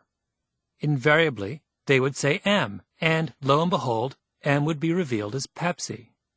Coke's initial reaction to the Pepsi Challenge was to dispute its findings. But when they privately conducted blind head-to-head taste tests of their own, they found the same thing.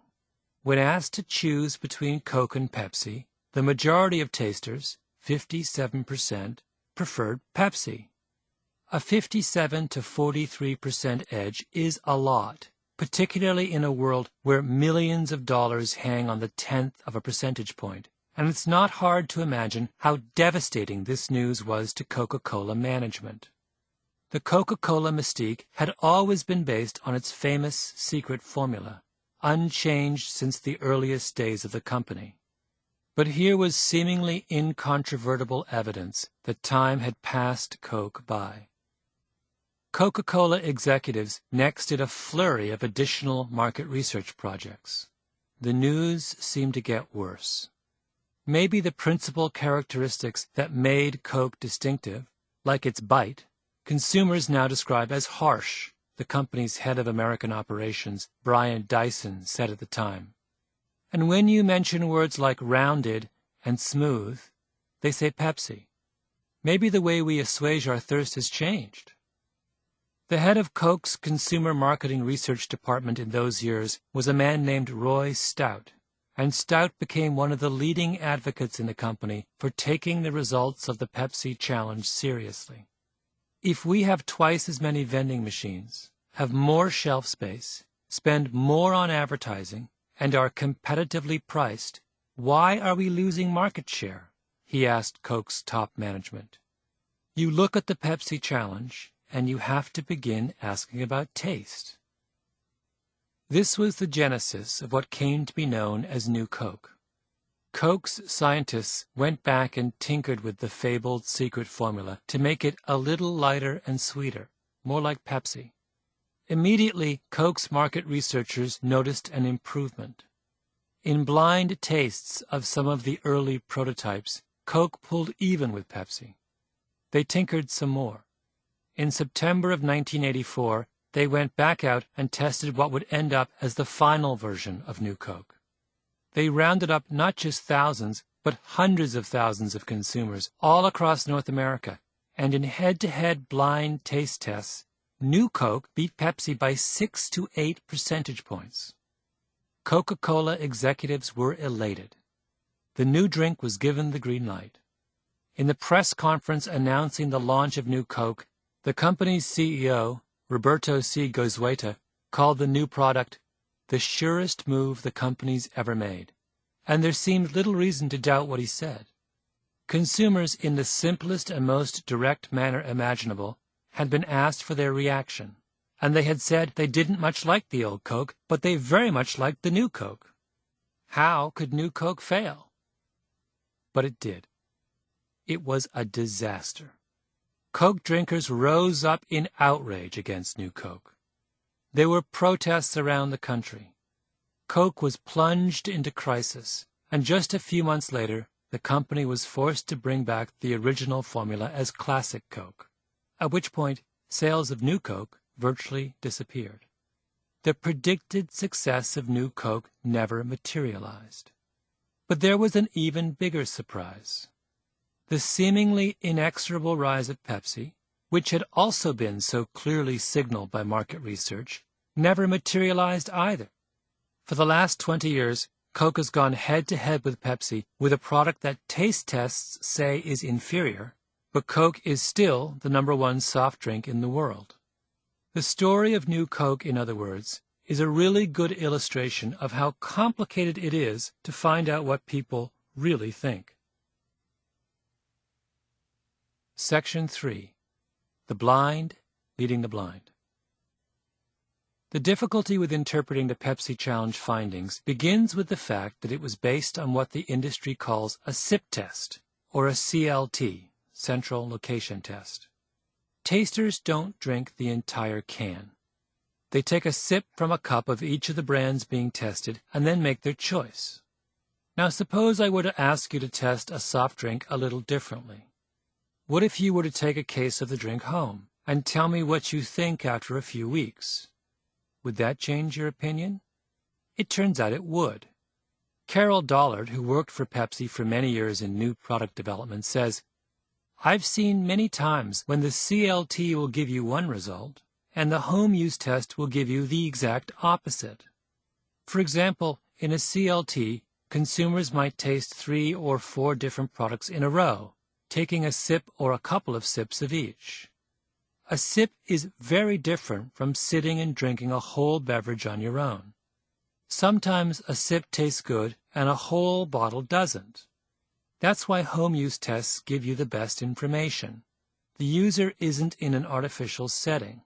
They're at home, sitting in front of the TV, and the way they feel in that situation is the most reflective of how they will behave when the product hits the market."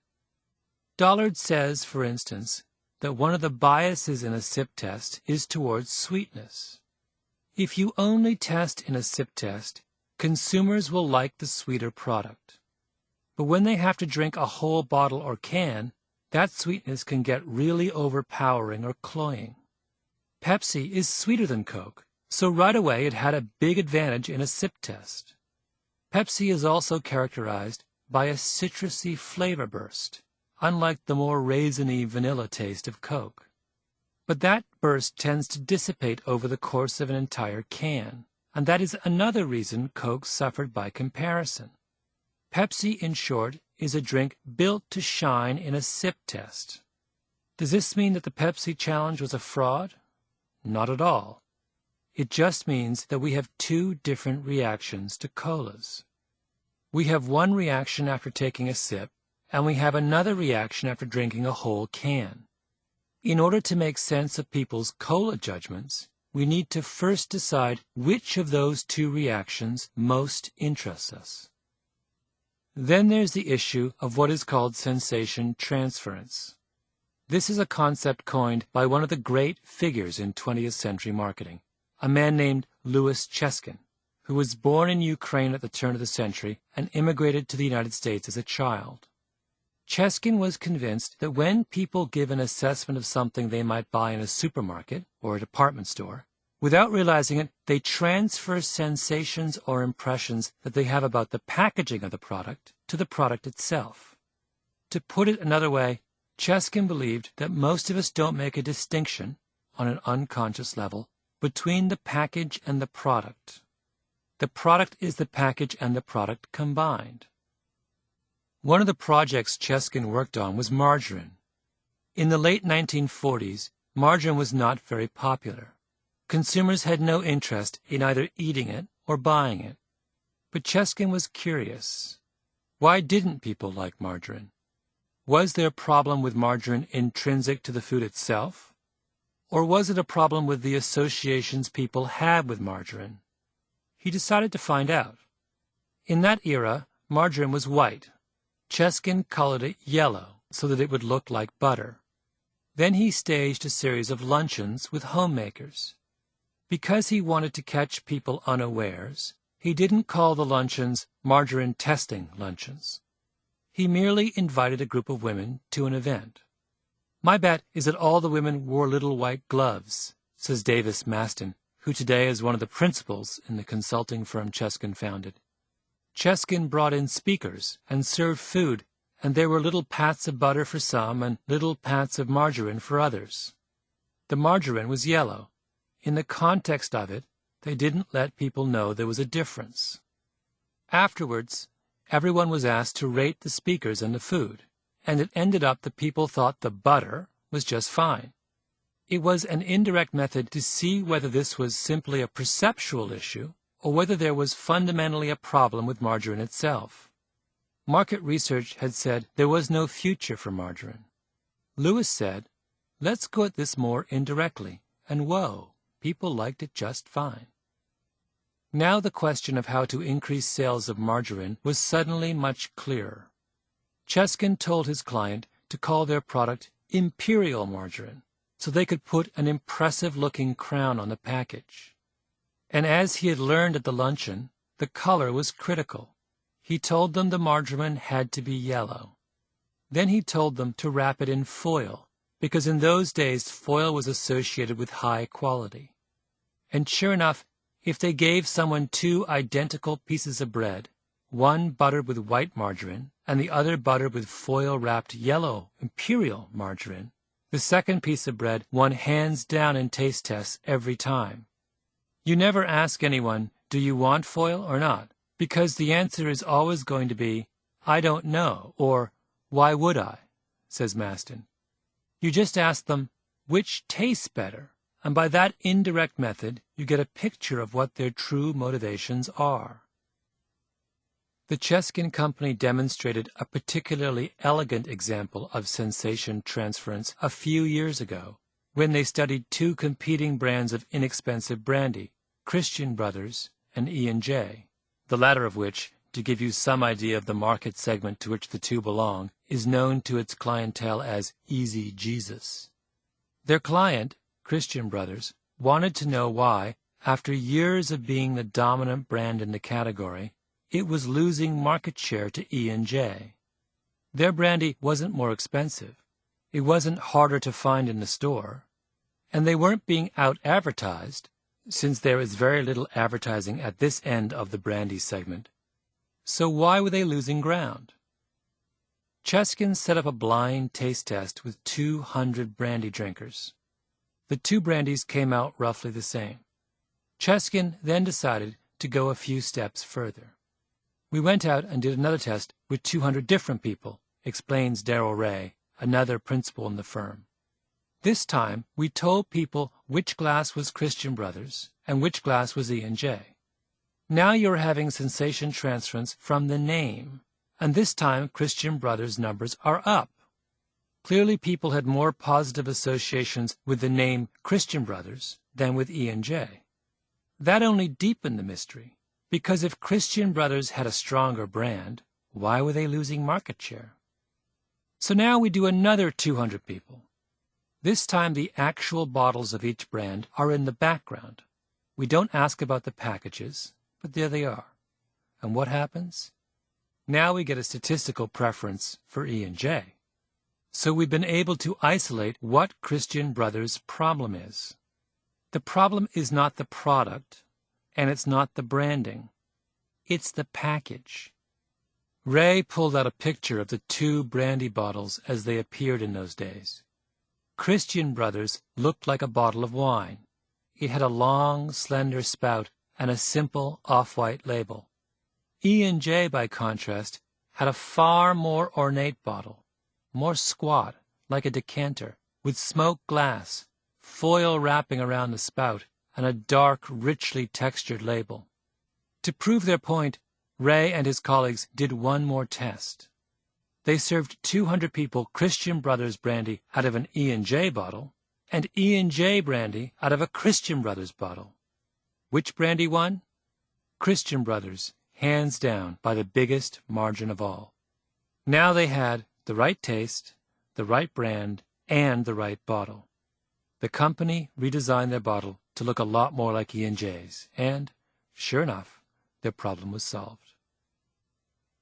Cheskin's offices are just outside San Francisco, and after we talked, Maston and Ray took me to a Nob Hill Farms supermarket down the street, one of those shiny, cavernous food emporia that populate the American suburbs.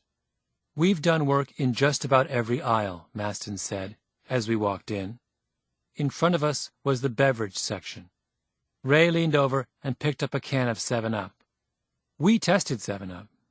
We had several versions, and what we found is that if you add 15% more yellow to the green on the package, if you take this green and add more yellow, what people report is that the taste experience has a lot more lime or lemon flavor. And people were upset. "You are changing my 7-Up. Don't do a new Coke on me."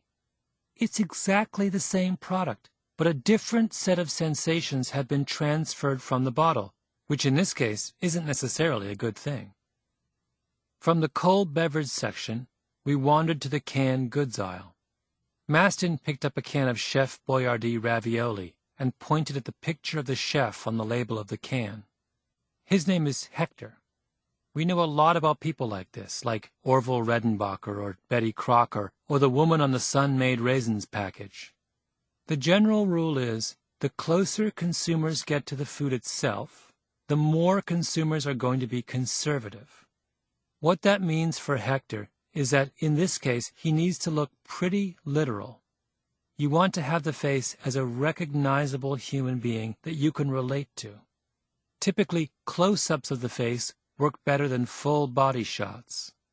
We tested Hector in a number of different ways. Can you make the ravioli taste better by changing him? Mostly you can blow it, like by making him a cartoon figure. We looked at him in the context of photography down to cartoon character kinds of things. The more you go to cartoon characters, the more of an abstraction Hector becomes, the less and less effective you are in perceptions of the taste and quality of the ravioli. Maston picked up a can of Hormel canned meat. We did this too. We tested the Hormel logo. He pointed at the tiny sprig of parsley between the R and the M. That little bit of parsley helps bring freshness to canned food. Ray held out a bottle of Classico tomato sauce and talked about the meanings attached to various kinds of containers. When Del Monte took the peaches out of the tin and put them in a glass container, people said, "Ah, this is something like my grandmother used to make." People say peaches taste better when they come in a glass jar. It's just like ice cream in a cylindrical container, as opposed to a rectangular package. People expect it's going to taste better, and they're willing to pay 5-10 cents more, just on the strength of that package. What Maston and Ray do is tell companies how to manipulate our first impressions, and it's hard not to feel a certain uneasiness about their efforts. If you double the size of the chips in chocolate chip ice cream and say on the package, "New, bigger chocolate chips," and charge 5 to 10 cents more, That seems honest and fair. But if you put your ice cream in a round as opposed to a rectangular container and charge 5 to 10 cents more, that seems like you're pulling the wool over people's eyes. If you think about it, though, there really isn't any practical difference between those two things. We are willing to pay more for ice cream when it tastes better, and putting ice cream in a round container convinces us it tastes better just as surely as making the chips bigger in chocolate chip ice cream does. Sure, we're conscious of one improvement and not conscious of the other, but why should that distinction matter? Why should an ice cream company be able to profit only from improvements that we're conscious of? You might say, well, they're going behind our back. But who's going behind our back? The ice cream company or our own unconscious? Neither Mastin nor Ray believes that clever packaging allows a company to put out a bad-tasting product. The taste of the product itself matters a great deal. Their point is simply that when we put something in our mouth and in that blink of an eye decide whether it tastes good or not, we are reacting not only to the evidence from our taste buds and salivary glands, but also to the evidence of our eyes and memories and imaginations. And it is foolish of a company to service one dimension and ignore the other. In that context, then, Coca-Cola's error with New Coke becomes all the more egregious. It wasn't just that they placed too much emphasis on sip tests. It was that the entire principle of a blind taste test was ridiculous. They shouldn't have cared so much that they were losing blind taste tests with Old Coke, and we shouldn't at all be surprised that Pepsi's dominance in blind taste tests never translated to much in the real world. Why not? Because in the real world, no one ever drinks Coca-Cola blind. We transfer to our sensation of the Coca-Cola taste all of the unconscious associations we have of the brand, the image, the can, and even the unmistakable red of the logo. The mistake Coca-Cola made, Ray says, was in attributing their loss in share to Pepsi entirely to the product. But what counts for an awful lot in colas is the brand imagery, and they lost sight of that. All their decisions were made on changing the product itself, while Pepsi was focusing on youth and making Michael Jackson their spokesman and doing a lot of good branding things. Sure, people like a sweeter product in a sip test, but people don't make their product decisions on sip tests. Coke's problem is that the guys in the white lab coats took over. Did the guys in the white lab coats take over in Kenna's case as well? The market testers assumed that they could simply play one of his songs, or part of one of his songs, for someone over the telephone or on the internet, and the response of listeners would serve as a reliable guide to what music buyers would feel about the song.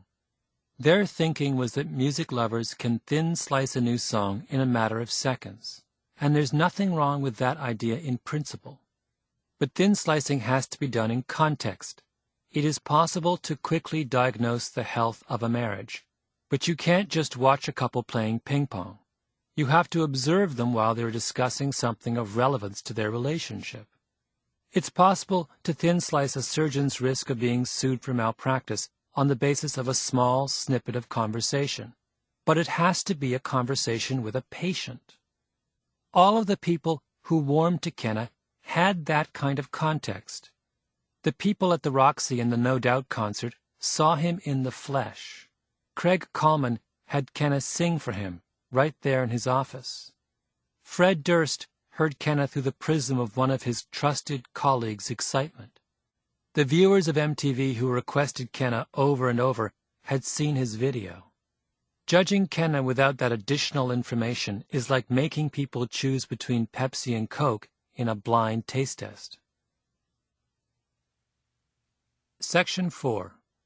The Chair of Death. Several years ago, the furniture maker Herman Miller Incorporated hired an industrial designer named Bill Stumpf to come up with a new office chair. Stumpf had worked with Herman Miller before, most notably on two previous chairs called the Ergon and the Equa. Yet Stumpf wasn't satisfied with his two previous efforts. Both had sold well, but Stumpf thought that the ergon was clumsy, an immature effort. The Equa was better, but it had since been copied by so many other firms that it no longer seemed special to him. The chairs I had done previously all looked alike, Stumpf says. I wanted to come up with something that looked different. He called his new project the Aeron, and the story of the Aeron illustrates a second, deeper problem with trying to measure people's reactions.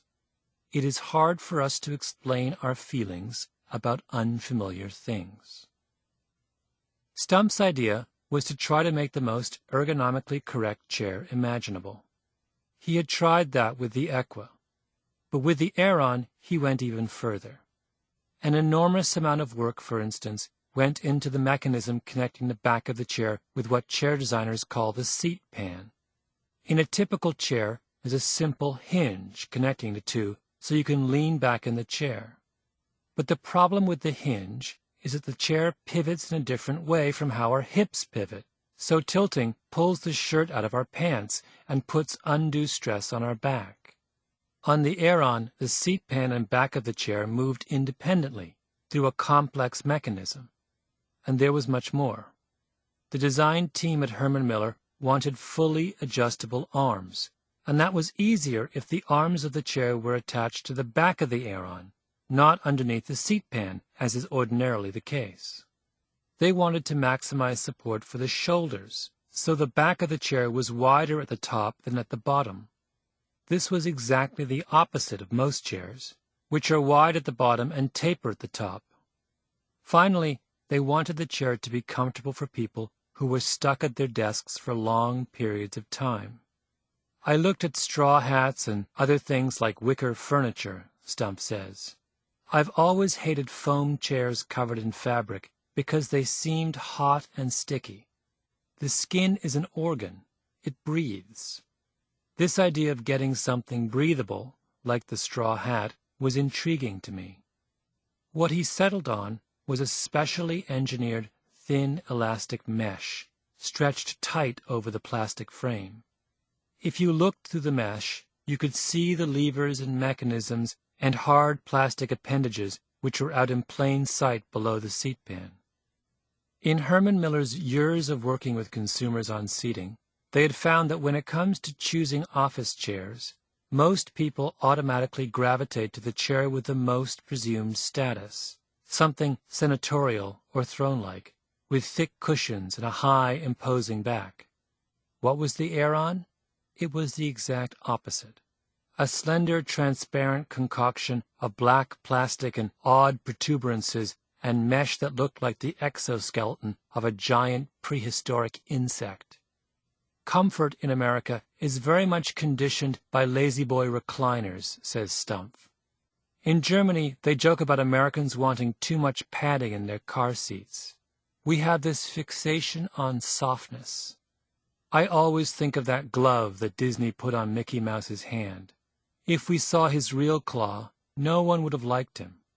What we were doing was running counter to this idea of softness. In May of 1992, Herman Miller started doing what they call use testing. They took prototypes of the Aeron to local companies in western Michigan and had people sit in them for at least half a day. In the beginning, the response was not positive.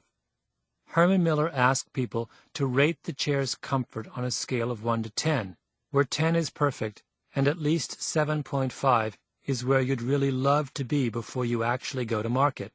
And the early prototypes of the Aeron came in at around 4.75. As a gag, one of the Herman Miller staffers put a picture of the chair on the mock-up cover of a supermarket tabloid with the headline, "Chair of Death. Everyone who sits in it dies," and made it the cover of one of the early Aeron research reports. People would look at the wiry frame and wonder if it would hold them, and then look at the mesh and wonder if it could ever be comfortable.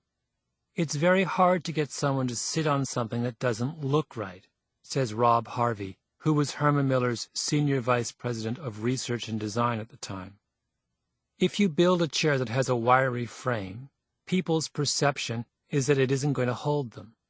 They get very tentative about sitting in it. Seating is a very intimate kind of thing. The body comes intimately into contact with the chair, so there are a lot of visual cues like perceived temperature and hardness that drive people's perceptions. But as Herman Miller tinkered with the design, coming up with new and better prototypes, and got people to overcome their qualms, the scores began to inch up. By the time Herman Miller was ready to go to market, the comfort scores were above 8. That was the good news. The bad news? Just about everyone thought the chair was a monstrosity. From the beginning, the aesthetic scores lagged way behind the comfort scores, said Bill Dowell, who was research lead on the Aeron project. This was an anomaly.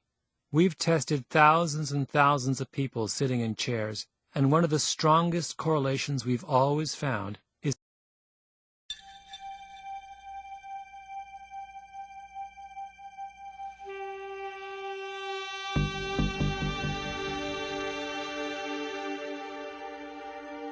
Chapter 6 7 Seconds in the Bronx, the delicate art of mind reading.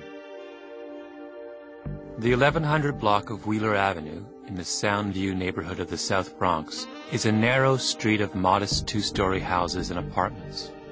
At one end is the bustle of Westchester Avenue, the neighborhood's main commercial strip, and from there the block runs about 200 yards, flanked by trees and twin rows of parked cars. The buildings were built in the early part of the last century. Many have an ornate facade of red brick, with 4 or 5 step stoops leading to the front door. It is a poor and working-class neighborhood, and in the late 1990s, the drug trade in the area, particularly on Westchester Avenue and one block over on Elder Avenue, was brisk. Soundview is just the kind of place where you would go if you were an immigrant in New York City who was looking to live somewhere cheap and close to a subway.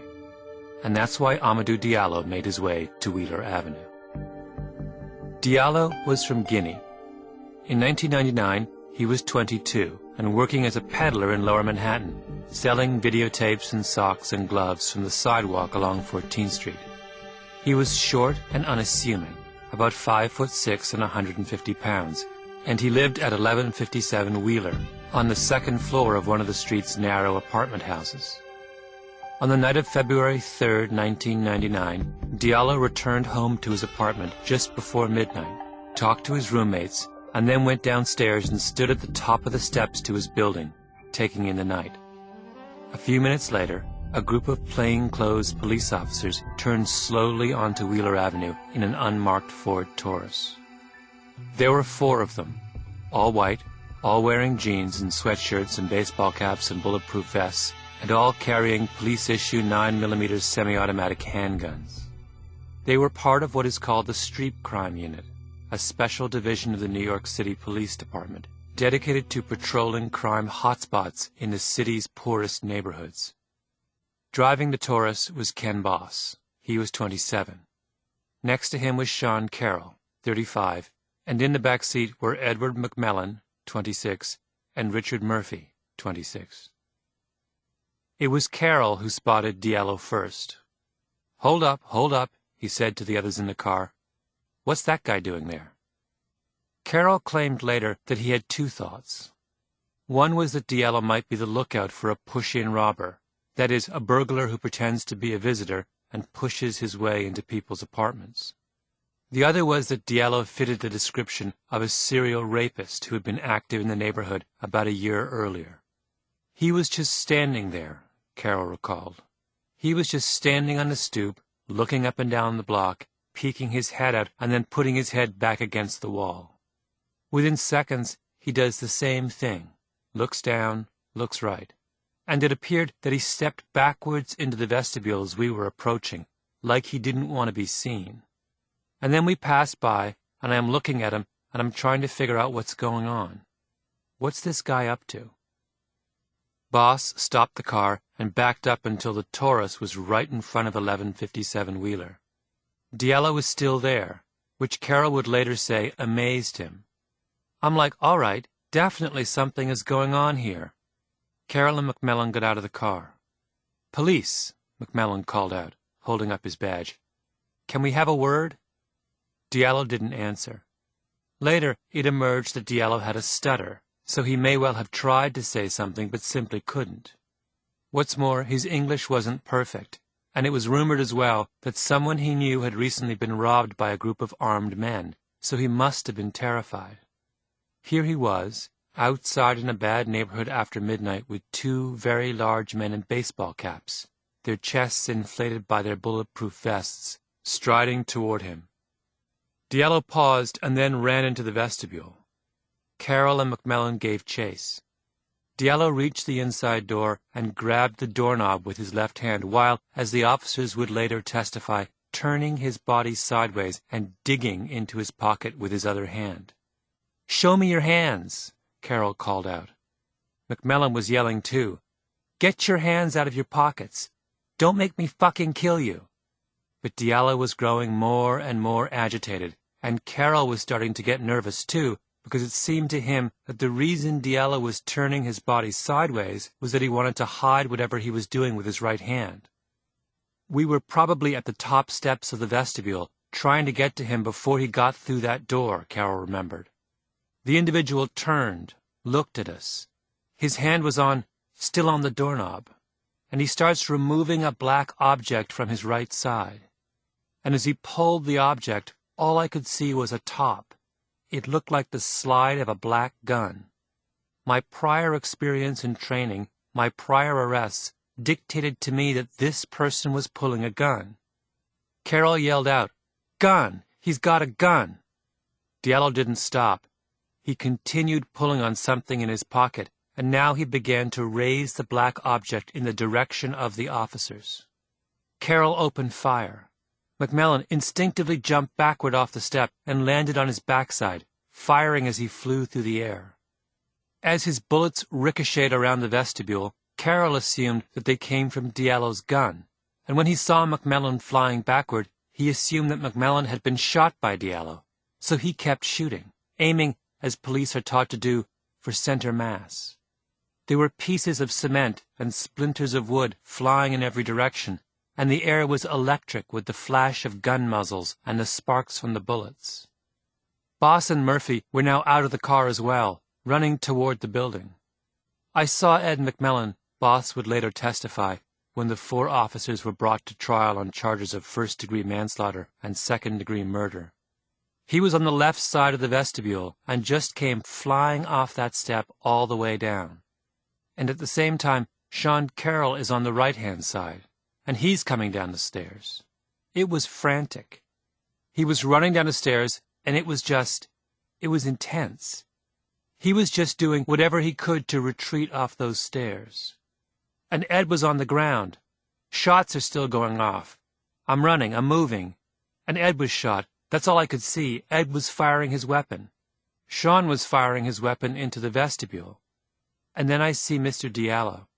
He's in the rear of the vestibule, in the back, towards the back wall, where that inner door is. He's a little bit off to the side of that door, and he's crouched. He is crouched, and he has his hand out, and I see a gun. And I said, "My God, I'm going to die." I fired my weapon. I fired it as I was pushing myself backward, and then I jumped off to the left. I was out of the line of fire. His knees were bent. His back was straight up, and what it looked like was somebody trying to make a smaller target. It looked like a combat stance, the same one that I was taught in the police academy. At that point, the attorney questioning Boss interrupted. "And how was his hand?" "It was out." "Straight out?" "Straight out." "And in his hand you saw an object. Is that correct?" "Yeah, I thought I saw a gun in his hand." "What I seen was an entire weapon, a square weapon in his hand. It looked to me at that split second, after all the gunshots around me and the gun smoke and Ed McMillan down, that he was holding a gun, and that he had just shot Ed and that I was next." Carroll and McMillan fired 16 shots each, an entire clip. Boss fired 5 shots. Murphy fired 4 shots. There was silence. Guns drawn, they climbed the stairs and approached Diallo. "I seen his right hand," Boss said later. "It was out from his body. His palm was open. And where there should have been a gun, there was a wallet. I said, "Where's the fucking gun?" Boss ran up the street toward Westchester Avenue because he had lost track in the shouting and the shooting of where they were. Later, when the ambulances arrived, he was so distraught he could not speak. Carol sat down on the steps next to Diallo's bullet-ridden body and started to cry. Section 1. 3 Fatal Mistakes.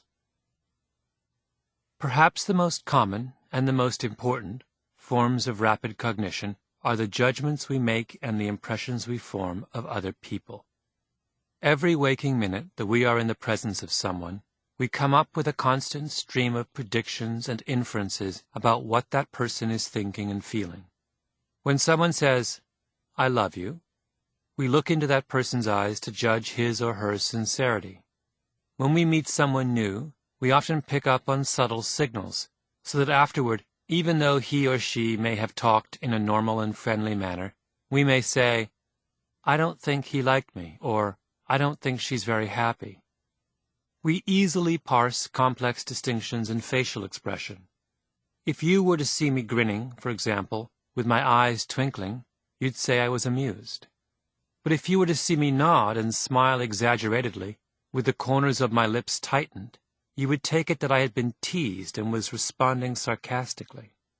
If I were to make eye contact with someone, give a small smile, and then look down and avert my gaze, you would think I was flirting.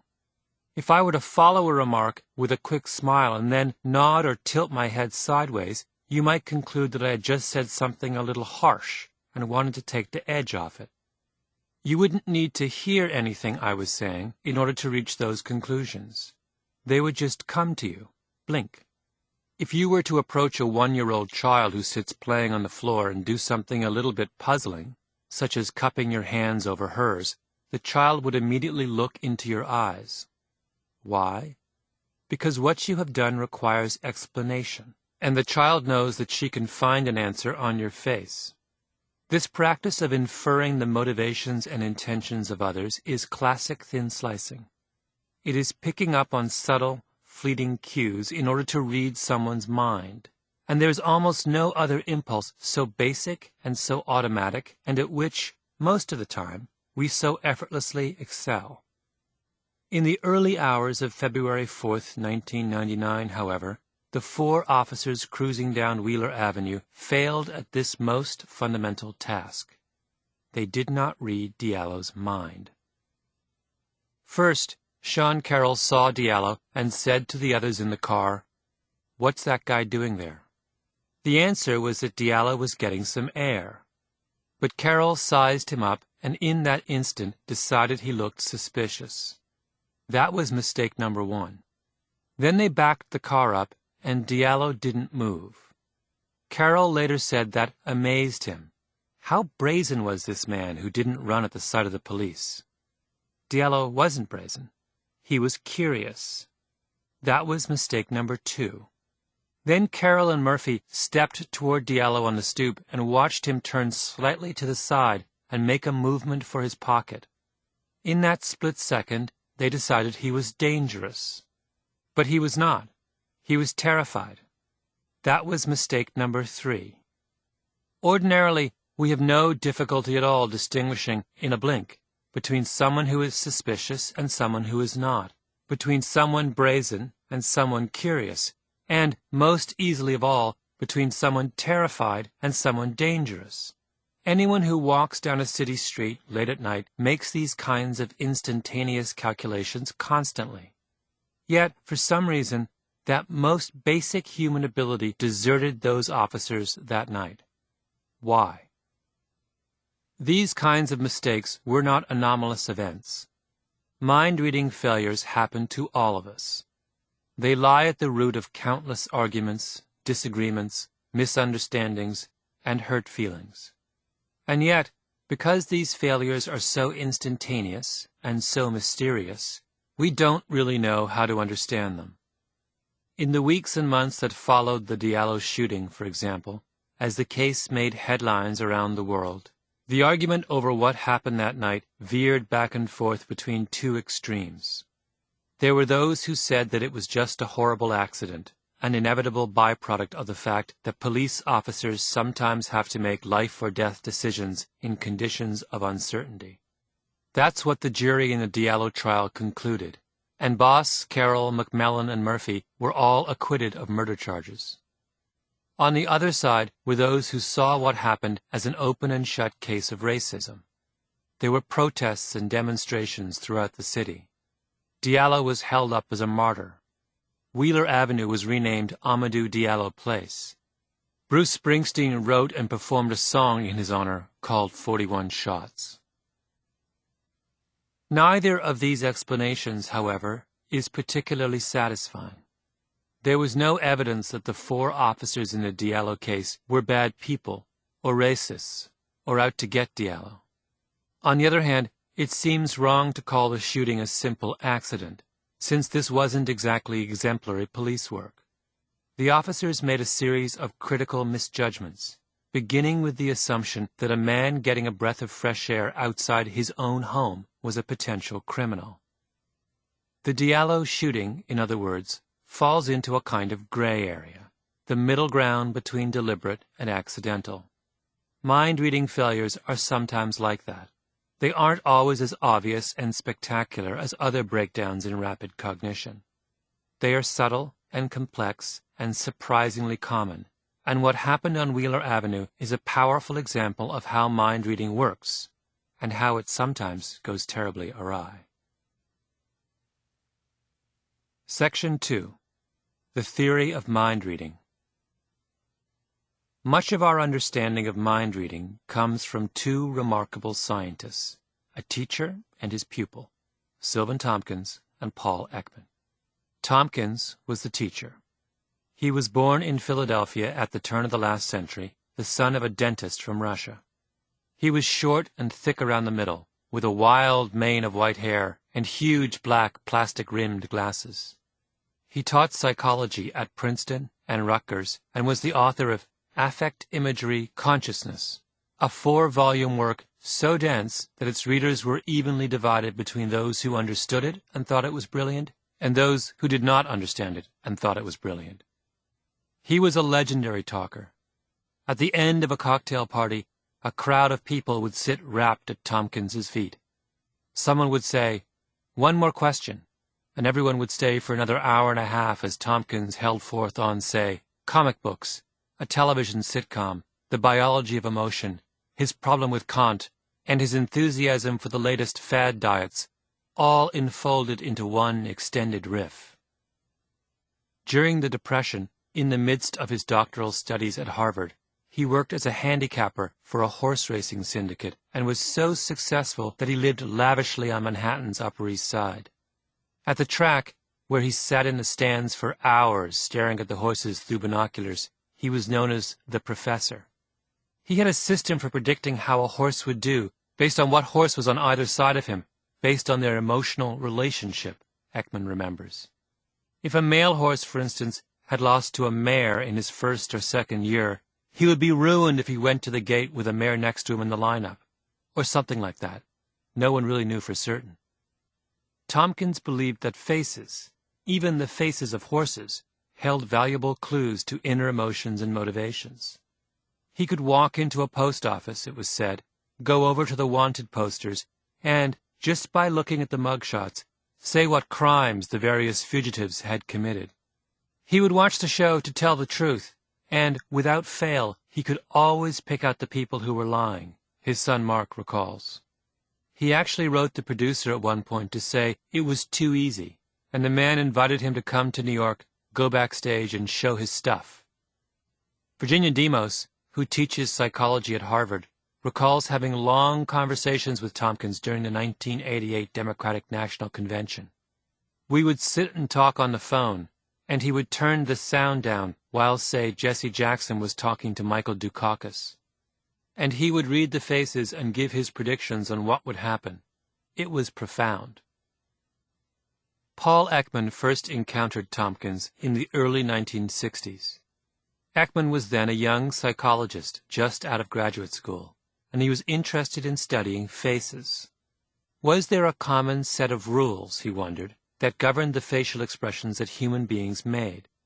Sylvan Tompkins said that there was, but most psychologists said that there wasn't. The conventional wisdom at the time held that expressions were culturally determined. That is, we simply used our faces according to a set of learned social conventions. Ekman didn't know which view was right, so to help him decide, he traveled to Japan, Brazil, and Argentina, and even to remote tribes in the jungles of the Far East, carrying photographs of men and women making a variety of distinctive faces. To his amazement, everywhere he went, people agreed on what those expressions meant. Tompkins, he realized, was right. Not long afterward, Tompkins visited Ekman at his laboratory in San Francisco. Ekman had tracked down 100,000 feet of film that had been shot by the virologist Carlton Gadusek in the remote jungles of Papua New Guinea.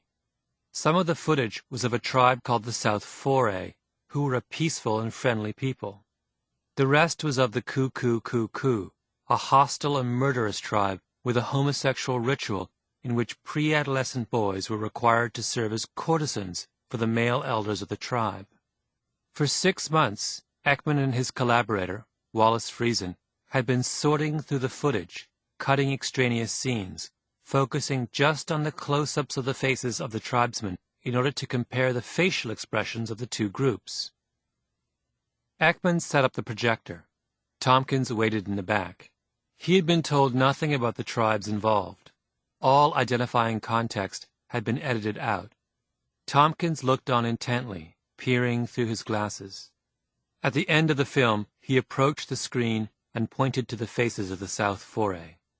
"These are a sweet, gentle people, very indulgent, very peaceful," he said. Then he pointed to the faces of the Ku. "This other group is violent, and there is lots of evidence to suggest homosexuality." Even today, a third of a century later, Ekman cannot get over what Tompkins did. "My God!" I vividly remember saying, "Sylvan, how on earth are you doing that?" Ekman recalls. And he went up to the screen, and while we played the film backward in slow motion, he pointed out the particular bulges and wrinkles in the faces that he was using to make his judgment. That's when I realized, I've got to unpack the face. It was a gold mine of information that everyone had ignored. This guy could see it, and if he could see it, maybe everyone else could too. Ekman and Friesen decided, then and there, to create a taxonomy of facial expressions. They combed through medical textbooks that outlined the facial muscles, and they identified every distinct muscular movement that the face could make. There were 43 such movements. Ekman and Friesen called them action units. Then they sat across from each other again, for days on end, and began manipulating each action unit in turn, first locating the muscle in their minds, and then concentrating on isolating it, watching each other closely as they did, checking their movements in a mirror, making notes on how the wrinkle patterns on their faces would change with each muscle movement, and videotaping the movement for their records. On the few occasions when they couldn't make a particular movement, they went next door to the UCSF anatomy department, where a surgeon they knew would stick them with a needle and electrically stimulate the recalcitrant muscle. That wasn't pleasant at all, Ekman recalls. When each of those action units had been mastered, Ekman and Friesen began working action units in combination, layering one movement on top of another. The entire process took 7 years. There are 300 combinations of two muscles, Ekman says. If you add in a third, you get over 4,000. We took it up to 5 muscles, which is over 10,000 visible facial configurations. Most of those 10,000 facial expressions don't mean anything, of course. They are the kind of nonsense faces that children make. But by working through each action unit combination, Ekman and Friesen identified about 3,000 that did seem to mean something, until they had cataloged the essential repertoire of human facial displays of emotion. Paul Ekman is now in his 60s. He is clean-shaven, with closely set eyes and thick, prominent eyebrows, and although he is of medium build, he seems much larger. There is something stubborn and substantial in his demeanor. He grew up in Newark, New Jersey, the son of a pediatrician, and entered the University of Chicago at 15. He speaks deliberately. Before he laughs, he pauses slightly, as if waiting for permission. He is the sort who makes lists and numbers his arguments. His academic writing has an orderly logic to it. By the end of an Ekman essay, each stray objection and problem has been gathered up and catalogued. Since the mid-1960s, he has been working out of a ramshackle Victorian townhouse at the University of California at San Francisco, where he holds a professorship. When I met Ekman, he sat in his office and began running through the action unit configurations he had learned so long ago. He leaned forward slightly, placing his hands on his knees. On the wall behind him were photographs of his two heroes, Tompkins and Charles Darwin. "Everybody can do Action Unit 4, he began. He lowered his brow, using his depressor glabelli, depressor supercilii, and corrugator. "Almost everyone can do AU 9. He wrinkled his nose, using his levator labii superioris aliquae nasi. "Everybody can do 5. He contracted his levator palpebri superioris, raising his upper eyelid. I was trying to follow along with him, and he looked up at me. "You've got a very good 5, he said generously. "The more deeply set your eyes are, the harder it is to see the 5. "Then there's 7. He squinted. 12. He flashed a smile, activating the zygomatic major. The inner parts of his eyebrows shot up. "That's AU1, distress, anguish. Then he used his frontalis pars lateralis to raise the outer half of his eyebrows. "That's AU2. It's also very hard, but it's worthless. It's not part of anything except kabuki theater. 23 is one of my favorites. It's the narrowing of the red margin of the lips. Very reliable anger sign. It's very hard to do voluntarily." He narrowed his lips. "Moving one ear at a time is still one of the hardest things to do. I have to really concentrate. It takes everything I've got." He laughed. "This is something my daughter always wanted me to do for her friends. Here we go." He wiggled his left ear, then his right ear. Ekman does not appear to have a particularly expressive face. He has the demeanor of a psychoanalyst, watchful and impassive, and his ability to transform his face so easily and quickly was astonishing. "There is one I can't do," he went on. "It's AU 39. Fortunately, one of my postdocs can do it. AU 38 is dilating the nostrils. 39 is the opposite. It's the muscle that pulls them down." He shook his head and looked at me again. "Oh, you've got a fantastic 39. That's one of the best I've ever seen. It's genetic. There should be other members of your family who have this heretofore unknown talent. You've got it. You've got it." He laughed again. "You're in a position to flash it at people. See, you should try that in a singles bar." Ekman then began to layer one action unit on top of another in order to compose the more complicated facial expressions that we generally recognize as emotions. Happiness, for instance, is essentially AU6 and 12, contracting the muscles that raise the cheek, orbicularis oculi, pars orbitalis, in combination with the zygomatic major, which pulls up the corners of the lips. Fear is AU1, 2, and 4, or, more fully, 1, 2, 4, 5, and 20, with or without action units 25, 26, or 27. That is, the inner brow raiser, frontalis pars medialis, plus the outer brow raiser, frontalis pars lateralis, plus the brow-lowering depressor supercilii, plus the levator palpebri superioris, which raises the upper lid, plus the risorius, which stretches the lips, plus the parting of the lips, depressor labii, plus the masseter, which drops the jaw. Disgust? That's mostly AU9, the wrinkling of the nose, levator labii superioris aliqui nasi, but it can sometimes be 10, and in either case it may be combined with AU15 or 16 or 17. Ekman and Friesen ultimately assembled all these combinations, and the rules for reading and interpreting them, into the Facial Action Coding System, or FACS, and wrote them up in a 500-page document. It is a strangely riveting work, full of such details as the possible movements of the lips: elongate, de-elongate, narrow, widen, flatten, protrude, tighten, and stretch; the 4 different changes of the skin between the eyes and the cheeks, bulges, bags, pouches, and lines, and the critical distinctions between infraorbital furrows and the nasolabial furrow. John Gottman, whose research on marriage I wrote about in Chapter 1, has collaborated with Ekman for years and uses the principles of FACS in analyzing the emotional states of couples. Other researchers have employed Ekman's system to study everything from schizophrenia to heart disease.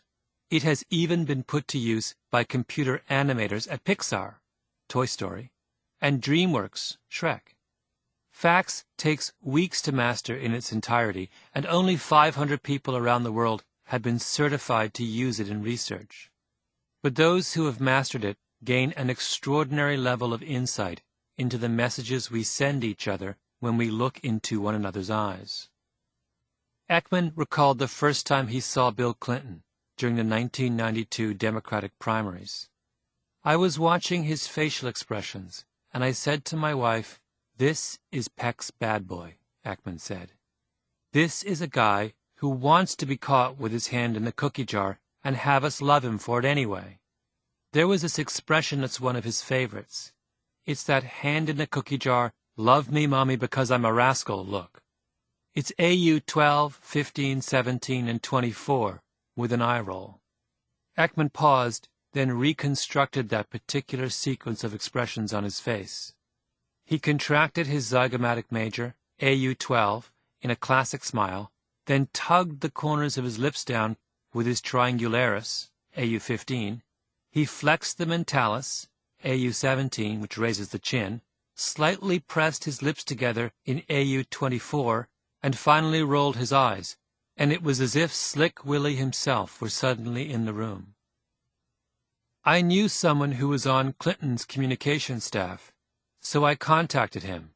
I said, "Look, Clinton's got this way of rolling his eyes along with a certain expression, and what it conveys is, I'm a bad boy.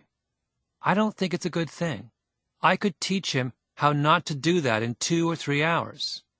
And he said, "Well, we can't take the risk that he's known to be seeing an expert on lying." Ekman's voice trailed off. It was clear that he rather liked Clinton, and that he wanted Clinton's expression to have been no more than a meaningless facial tic. Ekman shrugged. Unfortunately, I guess, he needed to get caught, and he got caught. Section 3. The Naked Face. What Ekman is saying is that the face is an enormously rich source of information about emotion. In fact, he makes an even bolder claim, one central to understanding how mind reading works, and that is that the information on our face is not just a signal of what is going on inside our mind. In a certain sense, it is what is going on inside our minds. The beginnings of this insight came when Ekman and Friesen were first sitting across from each other, working on expressions of anger and distress. It was weeks before one of us finally admitted feeling terrible after a session where we'd been making one of those faces all day, Friesen says. Then the other realized that he'd been feeling poorly too, so we began to keep track. They then went back and began monitoring their bodies during particular facial movements. Say you do AU1, raising the inner eyebrows, and 6, raising the cheeks, and 15, the lowering of the corner of the lips, Ekman said, and then did all 3. What we discovered is that that expression alone is sufficient to create marked changes in the autonomic nervous system. When this first occurred, we were stunned. We weren't expecting this at all, and it happened to both of us. We felt terrible. What we were generating were sadness, anguish. And when I lower my brows, which is 4, and raise the upper eyelid, which is 5, and narrow the eyelids, which is 7, and press the lips together, which is 24, I'm generating anger. My heartbeat will go up 10 to 12 beats. My hands will get hot. And as I do it, I can't disconnect from the system. It's very unpleasant, very unpleasant. Ekman, Friesen, and another colleague, Robert Levinson, who has also collaborated for Section 5, Arguing with a Dog. In the movies and in detective shows on television, people fire guns all the time. They shoot and run after people, and sometimes they kill them, and when they do, they stand over the body and smoke a cigarette and then go and have a beer with their partner. To hear Hollywood tell it, shooting a gun is a fairly common and straightforward act. The truth is, though, that it isn't. Most police officers, well over 90%, go their whole career without ever firing at anyone, and those who do describe the experience as so unimaginably stressful that it seems reasonable to ask if firing a gun could be the kind of experience that could cause temporary autism. Here, for example, are excerpts of interviews that the University of Missouri criminologist David Klinger did with police officers for his fascinating book, Into the Kill Zone. The first is with an officer who fired on a man who was threatening to kill his partner, Dan. He looked up, saw me, and said, "Oh, shit." Not like, "Oh, shit, I'm scared," but like, "Oh, shit, now here's somebody else I gotta kill." Real, aggressive, and mean. Instead of continuing to push the gun at Dan's head, he started to try to bring it around on me. This all happened real fast, in milliseconds, and at the same time, I was bringing my gun up. Dan was still fighting with him, and the only thought that came through my mind was, "Oh, dear God, don't let me hit Dan." I fired 5 rounds.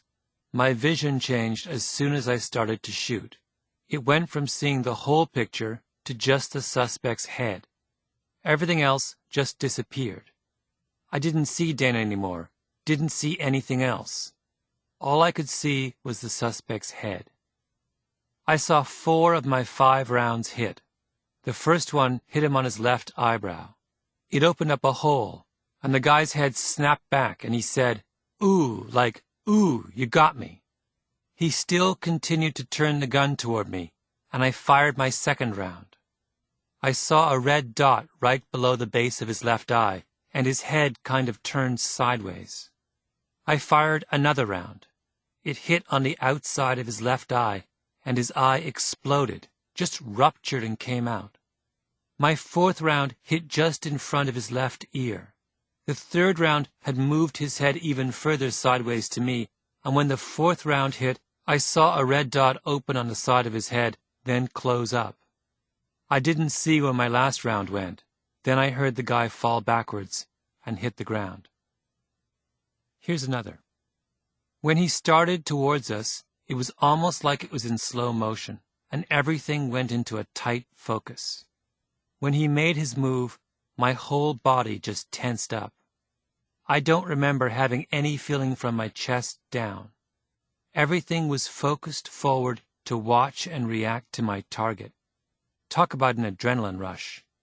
Everything tightened up, and all my senses were directed forward at the man running at us with a gun. My vision was focused on his torso and the gun. I couldn't tell you what his left hand was doing. I have no idea. I was watching the gun. The gun was coming down in front of his chest area, and that's when I did my first shots. I didn't hear a thing, not one thing. Alan had fired 1 round when I shot my first pair, but I didn't hear him shoot. He shot 2 more rounds when I fired the second time, but I didn't hear any of those rounds either. We stopped shooting when he hit the floor and slid into me. Then I was on my feet standing over the guy. I don't even remember pushing myself up. All I know is the next thing I knew, I was standing on 2 feet looking down at the guy. I don't know how I got there, whether I pushed up with my hands or whether I pulled my knees up underneath. I don't know, but once I was up, I was hearing things again because I could hear brass still clinking on the tile floor. Time had also returned to normal by then, because it had slowed down during the shooting. That started as soon as he started towards us. Even though I knew he was running at us, it looked like he was moving in slow motion. Damnedest thing I ever saw. I think you'll agree that these are profoundly strange stories. In the first instance, the officer appears to be describing something that is quite impossible. How can someone watch his bullets hit someone? Just as strange is the second man's claim not to have heard the sound of his gun going off. How can that be? Yet, in interviews with police officers who have been involved with shootings, these same details appear again and again.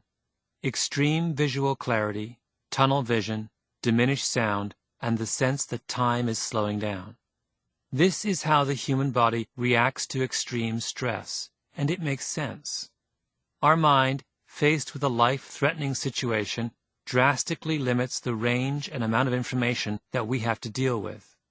Sound and memory and broader social understanding are sacrificed in favor of heightened awareness of the threat directly in front of us. In a critical sense, the police officers whom Klinger describes perform better because their sense is narrowed. That narrowing allowed them to focus on the threat in front of them. But what happens when this stress response is taken to an extreme? Dave Grossman, a former Army lieutenant colonel and the author of On Killing, argues that the optimal state of arousal, the range in which stress improves performance, is when our heart rate is between 115 and 145 beats per minute. Grossman says that when he measured the heart rate of champion marksman Ron Avery, Avery's pulse was at the top of that range when he was performing in the field. The basketball superstar Larry Bird used to say that at critical moments in the game, the court would go quiet, and the players would seem to be moving in slow motion. He clearly played basketball in that same optimal range of arousal in which Ron Avery performed. But very few basketball players see the court as clearly as Larry Bird did, and that's because very few people play in that optimal range. Most of us, under pressure, get too aroused, and past a certain point, our bodies begin shutting down so many sources of information that we start to become useless. After 145, Grossman says, bad things begin to happen. Complex motor skills start to break down. Doing something with one hand and not the other becomes very difficult. At 175, we begin to see an absolute breakdown of cognitive processing. The forebrain shuts down, and the midbrain, the part of your brain that's the same as your dog's, all mammals have that part of the brain, reaches up and hijacks the forebrain.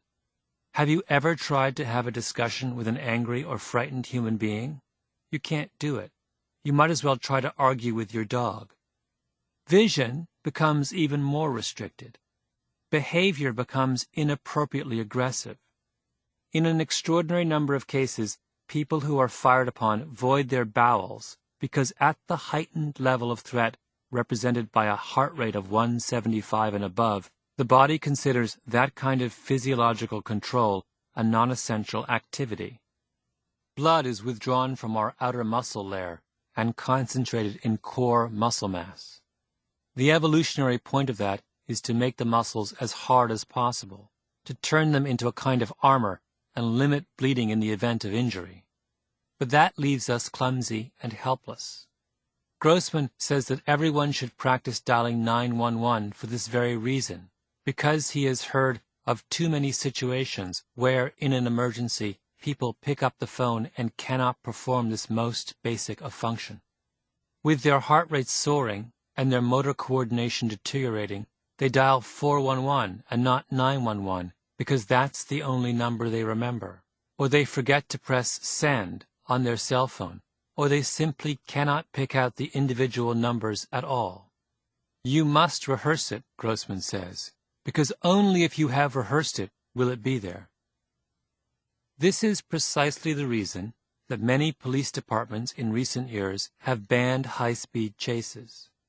It's not just because of the dangers of hitting some innocent bystander during the chase, although that is clearly part of the worry, since about 300 Americans are killed accidentally every year during chases.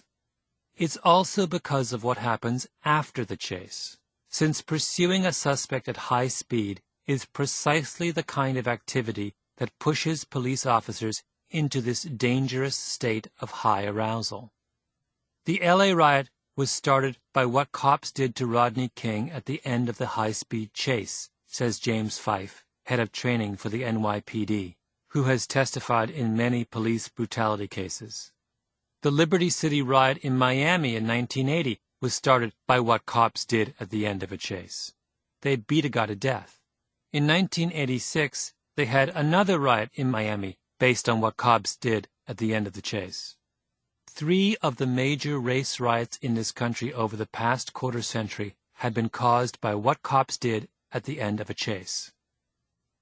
When you get going at high speeds, especially through residential neighborhoods, that's scary, says Bob Martin, a former high-ranking LAPD officer. Even if it is only 50 miles per hour. Your adrenaline and heart start pumping like crazy.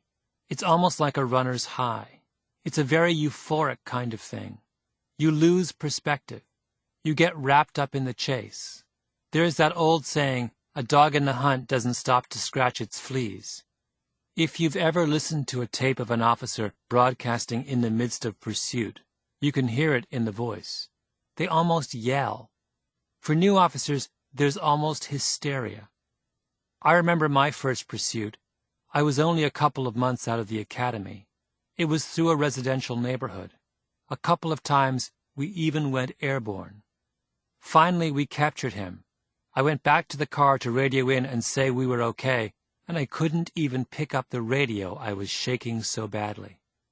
Martin says that the King beating was precisely what one would expect when 2 parties, both with soaring heartbeats and predatory cardiovascular reactions, encounter each other after a chase.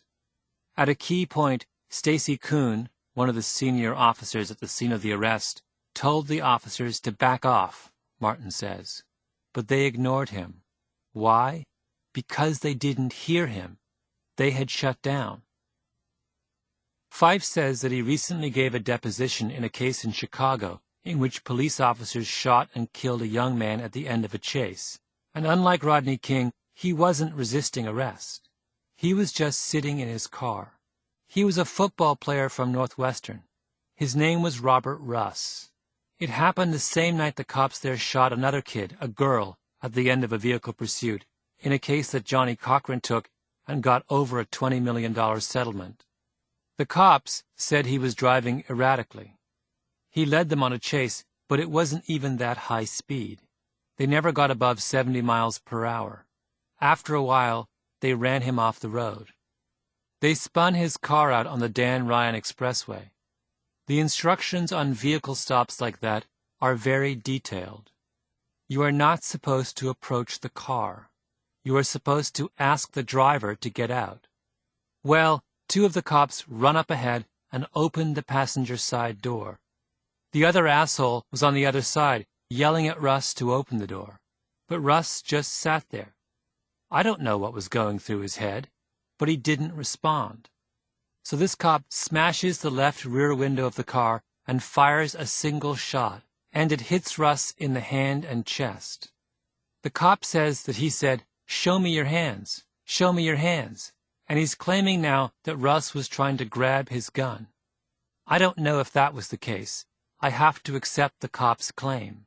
But it's beside the point.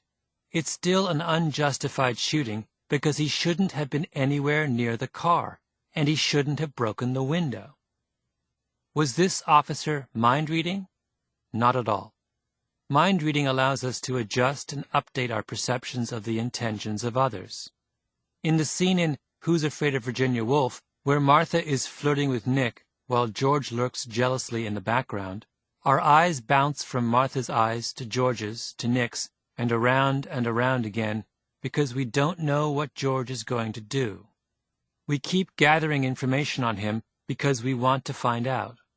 But Ami Klein's autistic patient looked at Nick's mouth, and then at his drink, and then at Martha's brooch. In his mind, he processed human beings and objects in the same way. He didn't see individuals with their own emotions and thoughts.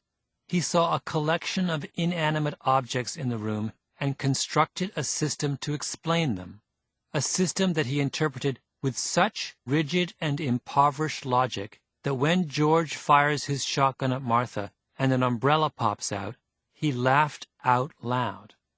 This, in a way, is what that officer on the Dan Ryan Expressway did as well.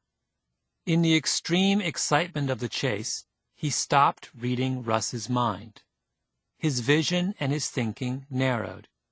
He constructed a rigid system that said that a young black man in a car, running from the police, had to be a dangerous criminal, and all evidence to the contrary that would ordinarily have been factored into his thinking, the fact that Russ was just sitting in his car and that he had never gone above 70 miles per hour, did not register at all. Arousal leaves us mind-blind. Section 6. Running out of white space. Have you ever seen the videotape of the assassination attempt on Ronald Reagan? It's the afternoon of March 30th, 1981. Reagan has just given a speech at the Washington Hilton Hotel and is walking out a side door toward his limousine. He waves to the crowd. Voices cry out, "President Reagan! President Reagan!" Then a young man named John Hinckley lunges forward with a .22 caliber pistol in his hand and fires 6 bullets at Reagan's entourage at point-blank range before being wrestled to the ground. One of the bullets hits Reagan's press secretary, James Brady, in the head. A second bullet hits a police officer, Thomas Delahanty, in the back. A third hits Secret Service agent Timothy McCarthy in the chest, and a fourth ricochets off the limousine and pierces Reagan's lung, missing his heart by inches. The puzzle of the Hinckley shooting, of course, is how he managed to get at Reagan so easily. Presidents are surrounded by bodyguards, and bodyguards are supposed to be on the lookout for people like John Hinckley. The kind of people who typically stand outside a hotel on a cold spring day waiting for a glimpse of their president are well-wishers, and the job of the bodyguard is to scan the crowd and look for the person who doesn't fit, the one who doesn't wish well at all. Part of what bodyguards have to do is read faces. They have to mind read. So why didn't they read Hinckley's mind? The answer is obvious if you watch the video, and it's the second critical cause of mind blindness. There is no time.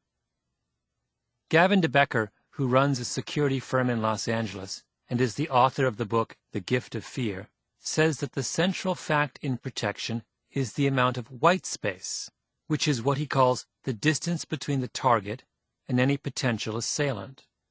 The more white space there is, the more time the bodyguard has to react. And the more time the bodyguard has, the better his ability to read the mind of any potential assailant. But in the Hinckley shooting, there was no white space. Hinckley was in a knot of reporters who were standing within a few feet of the president. The Secret Service agents became aware of him only when he started firing.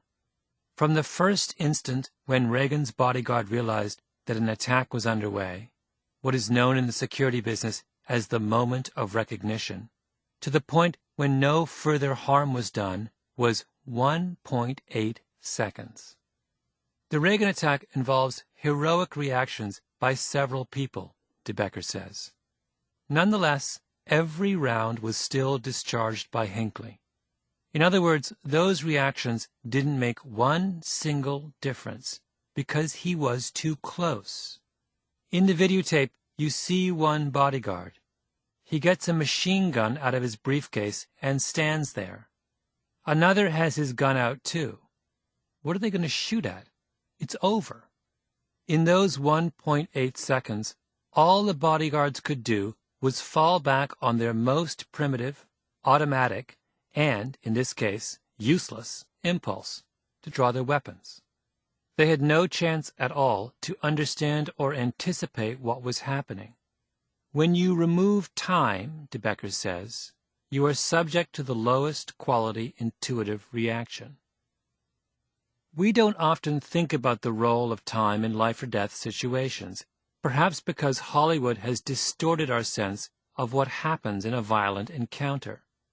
In the movies, gun battles are drawn-out affairs, where one cop has time to whisper dramatically to his partner, and the villain has time to call out a challenge, and the gunfight builds slowly to a devastating conclusion. Just telling the story of a gun battle makes what happened seem to have taken much longer than it did.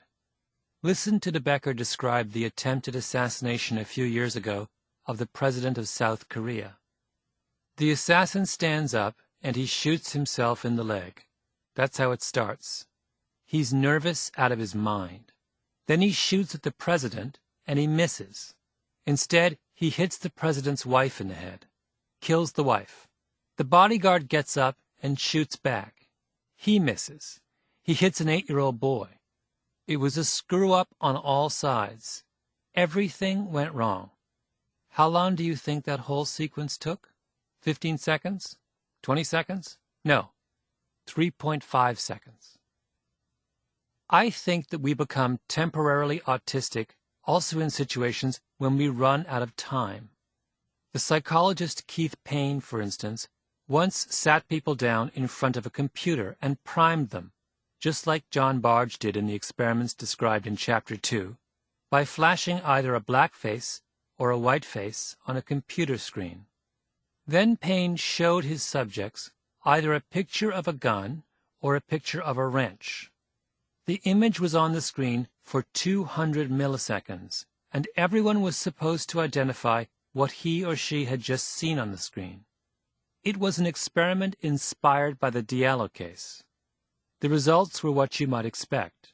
If you are primed with a black face first, you'll identify the gun as a gun a little more quickly than if you were primed with a white face first. Then Payne redid his experiment, only this time he sped it up.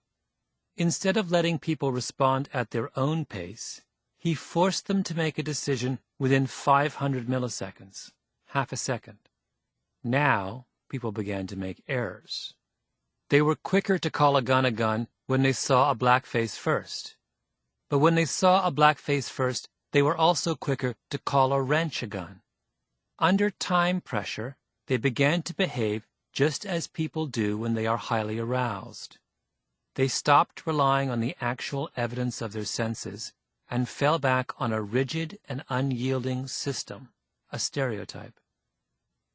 When we make a split-second decision, Payne says, we are really vulnerable to being guided by our stereotypes and prejudices, even ones we may not necessarily endorse or believe. Payne has tried all kinds of techniques to reduce this bias. To try and put them on their best behavior, he told his subjects that their performance would be scrutinized later by a classmate. It made them even more biased. He told some people precisely what the experiment was about, and told them explicitly to avoid stereotypes based on race. It didn't matter. The only thing that made a difference, Payne found, was slowing the experiment down and forcing people to wait a beat before identifying the object on the screen.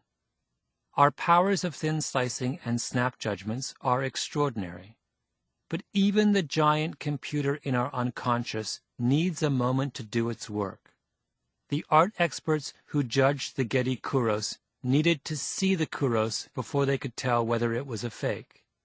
If they had merely glimpsed the statue through a car window at 60 miles per hour, they could only have made a wild guess at its authenticity. For this very reason, many police departments have moved in recent years toward one-officer squad cars instead of two. That may sound like a bad idea, because surely having two officers work together makes more sense. Can't they provide backup for each other? Can't they more easily and safely deal with problematic situations? The answer in both cases is no. An officer with a partner is no safer than an officer on his own. Just as important, two officer teams are more likely to have complaints filed against them. With two officers, encounters with citizens are far more likely to end in an arrest, or an injury to whomever they are arresting, or a charge of assaulting a police officer. Why? Because when police officers are by themselves, they slow things down, and when they are with someone else, they speed things up. All cops want two-man cars, says De Becker. You have a buddy, someone to talk to. But one-man cars get into less trouble because you reduce bravado. A cop by himself makes an approach that is entirely different. He is not as prone to ambush. He doesn't charge in. He says, I'm going to wait for the other cops to arrive. He acts more kindly. He allows more time. Would Russ, the young man in the car in Chicago, have ended up dead if he had been confronted by just one officer? It's hard to imagine that he would have. A single officer, even a single officer in the heat of the chase, would have had to pause and wait for backup. It was the false safety of numbers that gave the three officers the bravado to rush the car. You've got to slow the situation down, Fife says. We train people that time is on their side. In the Russ case, the lawyers for the other side were saying that this was a fast-breaking situation. But it was only fast-breaking because the cops let it become one. He was stopped. He wasn't going anywhere. What police training does, at its best, is teach officers how to keep themselves out of this kind of trouble, to avoid the risk of momentary autism. In a traffic stop, for instance, the officer is trained to park behind the car. If it's at night, he shines his brights directly into the car. He walks toward the car on the driver's side, then stops and stands just behind the driver, shining his flashlight over the shoulder onto his or her lap. I've had this happen to me, and I always feel a bit like I'm being disrespected. Why can't the officer stand and talk to me face to face, like a normal human being? The reason is that it would be virtually impossible for me to pull a gun on the officer if he's standing behind me. First of all, the officer is shining his flashlight on my lap, so he can see where my hands are and whether I'm going for a gun. And even if I get my hands on a gun, I have to twist almost entirely around in my seat, lean out the window, and fire around the door pillar at the officer. And remember, I'm blinded by his brights. And all this in his full view. The police procedure, in other words, is for my benefit. It means that the only way the officer will ever draw his gun on me is if I engage in a drawn-out and utterly unambiguous sequence of actions. Fife once ran a project in Dade County, Florida, where there was an unusually high number of violent incidents between police officers and civilians. You can imagine the kind of tension that caused. Community groups accused the police of being insensitive and racist. The police responded with anger and defensiveness. Violence, they said, was a tragic but inevitable part of police work. It was an all-too-familiar script. Fife's response, though, was to sidestep that controversy and conduct a study. He put observers in squad cars and had them keep a running score of how the officer's behavior matched up with proper training techniques. It was things like, did the officer take advantage of available cover, he said. We train officers to make themselves the smallest possible target, so you leave it to the bad guy to decide whether they'll be shooting or not. So we were looking at things like, did the officer take advantage of available cover, or did he just walk in the front door? Did he keep his gun away from the individual at all times? Did he keep his flashlight in his weak hand? In a burglary call, did they call back for more information, or did they just say 10-4? Did they ask for backup? Did they coordinate their approach? You know, you be the shooter, I'll cover you. Did they take a look around the neighborhood? Did they position another car at the back of the building? When they were inside the place, did they hold their flashlights off to the side? Because if the guy happens to be armed, he's going to shoot at the flashlight. On a traffic stop, did they look at the back of the car before approaching the driver? These kinds of things. What Fife found was that the officers were really good when they were face to face with a suspect and when they had the suspect in custody. In those situations, they did the right thing 92% of the time. But in their approach to the scene, they were terrible, scoring just 15%. That was the problem. They didn't take the necessary steps to steer clear of temporary autism. And when Dade County zeroed in on improving what officers did before they encountered the suspect, the number of complaints against officers and the number of injuries to officers and civilians plummeted. You don't want to put yourself in a position where the only way you have to defend yourself is to shoot someone, Fife says. If you have to rely on your reflexes, someone is going to get hurt and get hurt unnecessarily. If you take advantage of intelligence and cover, you will almost never have to make an instinctive decision. Section 7. Something in my mind just told me I didn't have to shoot yet. What is valuable about Fife's diagnosis is how it turns the usual discussion of police shootings on its head. The critics of police conduct invariably focus on the intentions of individual officers. They talk about racism and conscious bias. The defenders of the police, on the other hand, invariably take refuge in what Fife calls the split-second syndrome. An officer goes to the scene as quickly as possible. He sees the bad guy. There is no time for thought. He acts. That scenario requires that mistakes be accepted as unavoidable. In the end, both of these perspectives are defeatist. They accept as a given the fact that once any critical incident is in motion, there is nothing that can be done to stop or control it. And when our instinctive reactions are involved, that view is all too common. But that assumption is wrong. Our unconscious thinking is, in one critical respect, no different from our conscious thinking. In both, we are able to develop our rapid decision-making with training and experience. Are extreme arousal and mind blindness inevitable under conditions of stress? Of course not. De Becker, whose firm provides security for public figures, puts his bodyguards through a program of what he calls stress inoculation.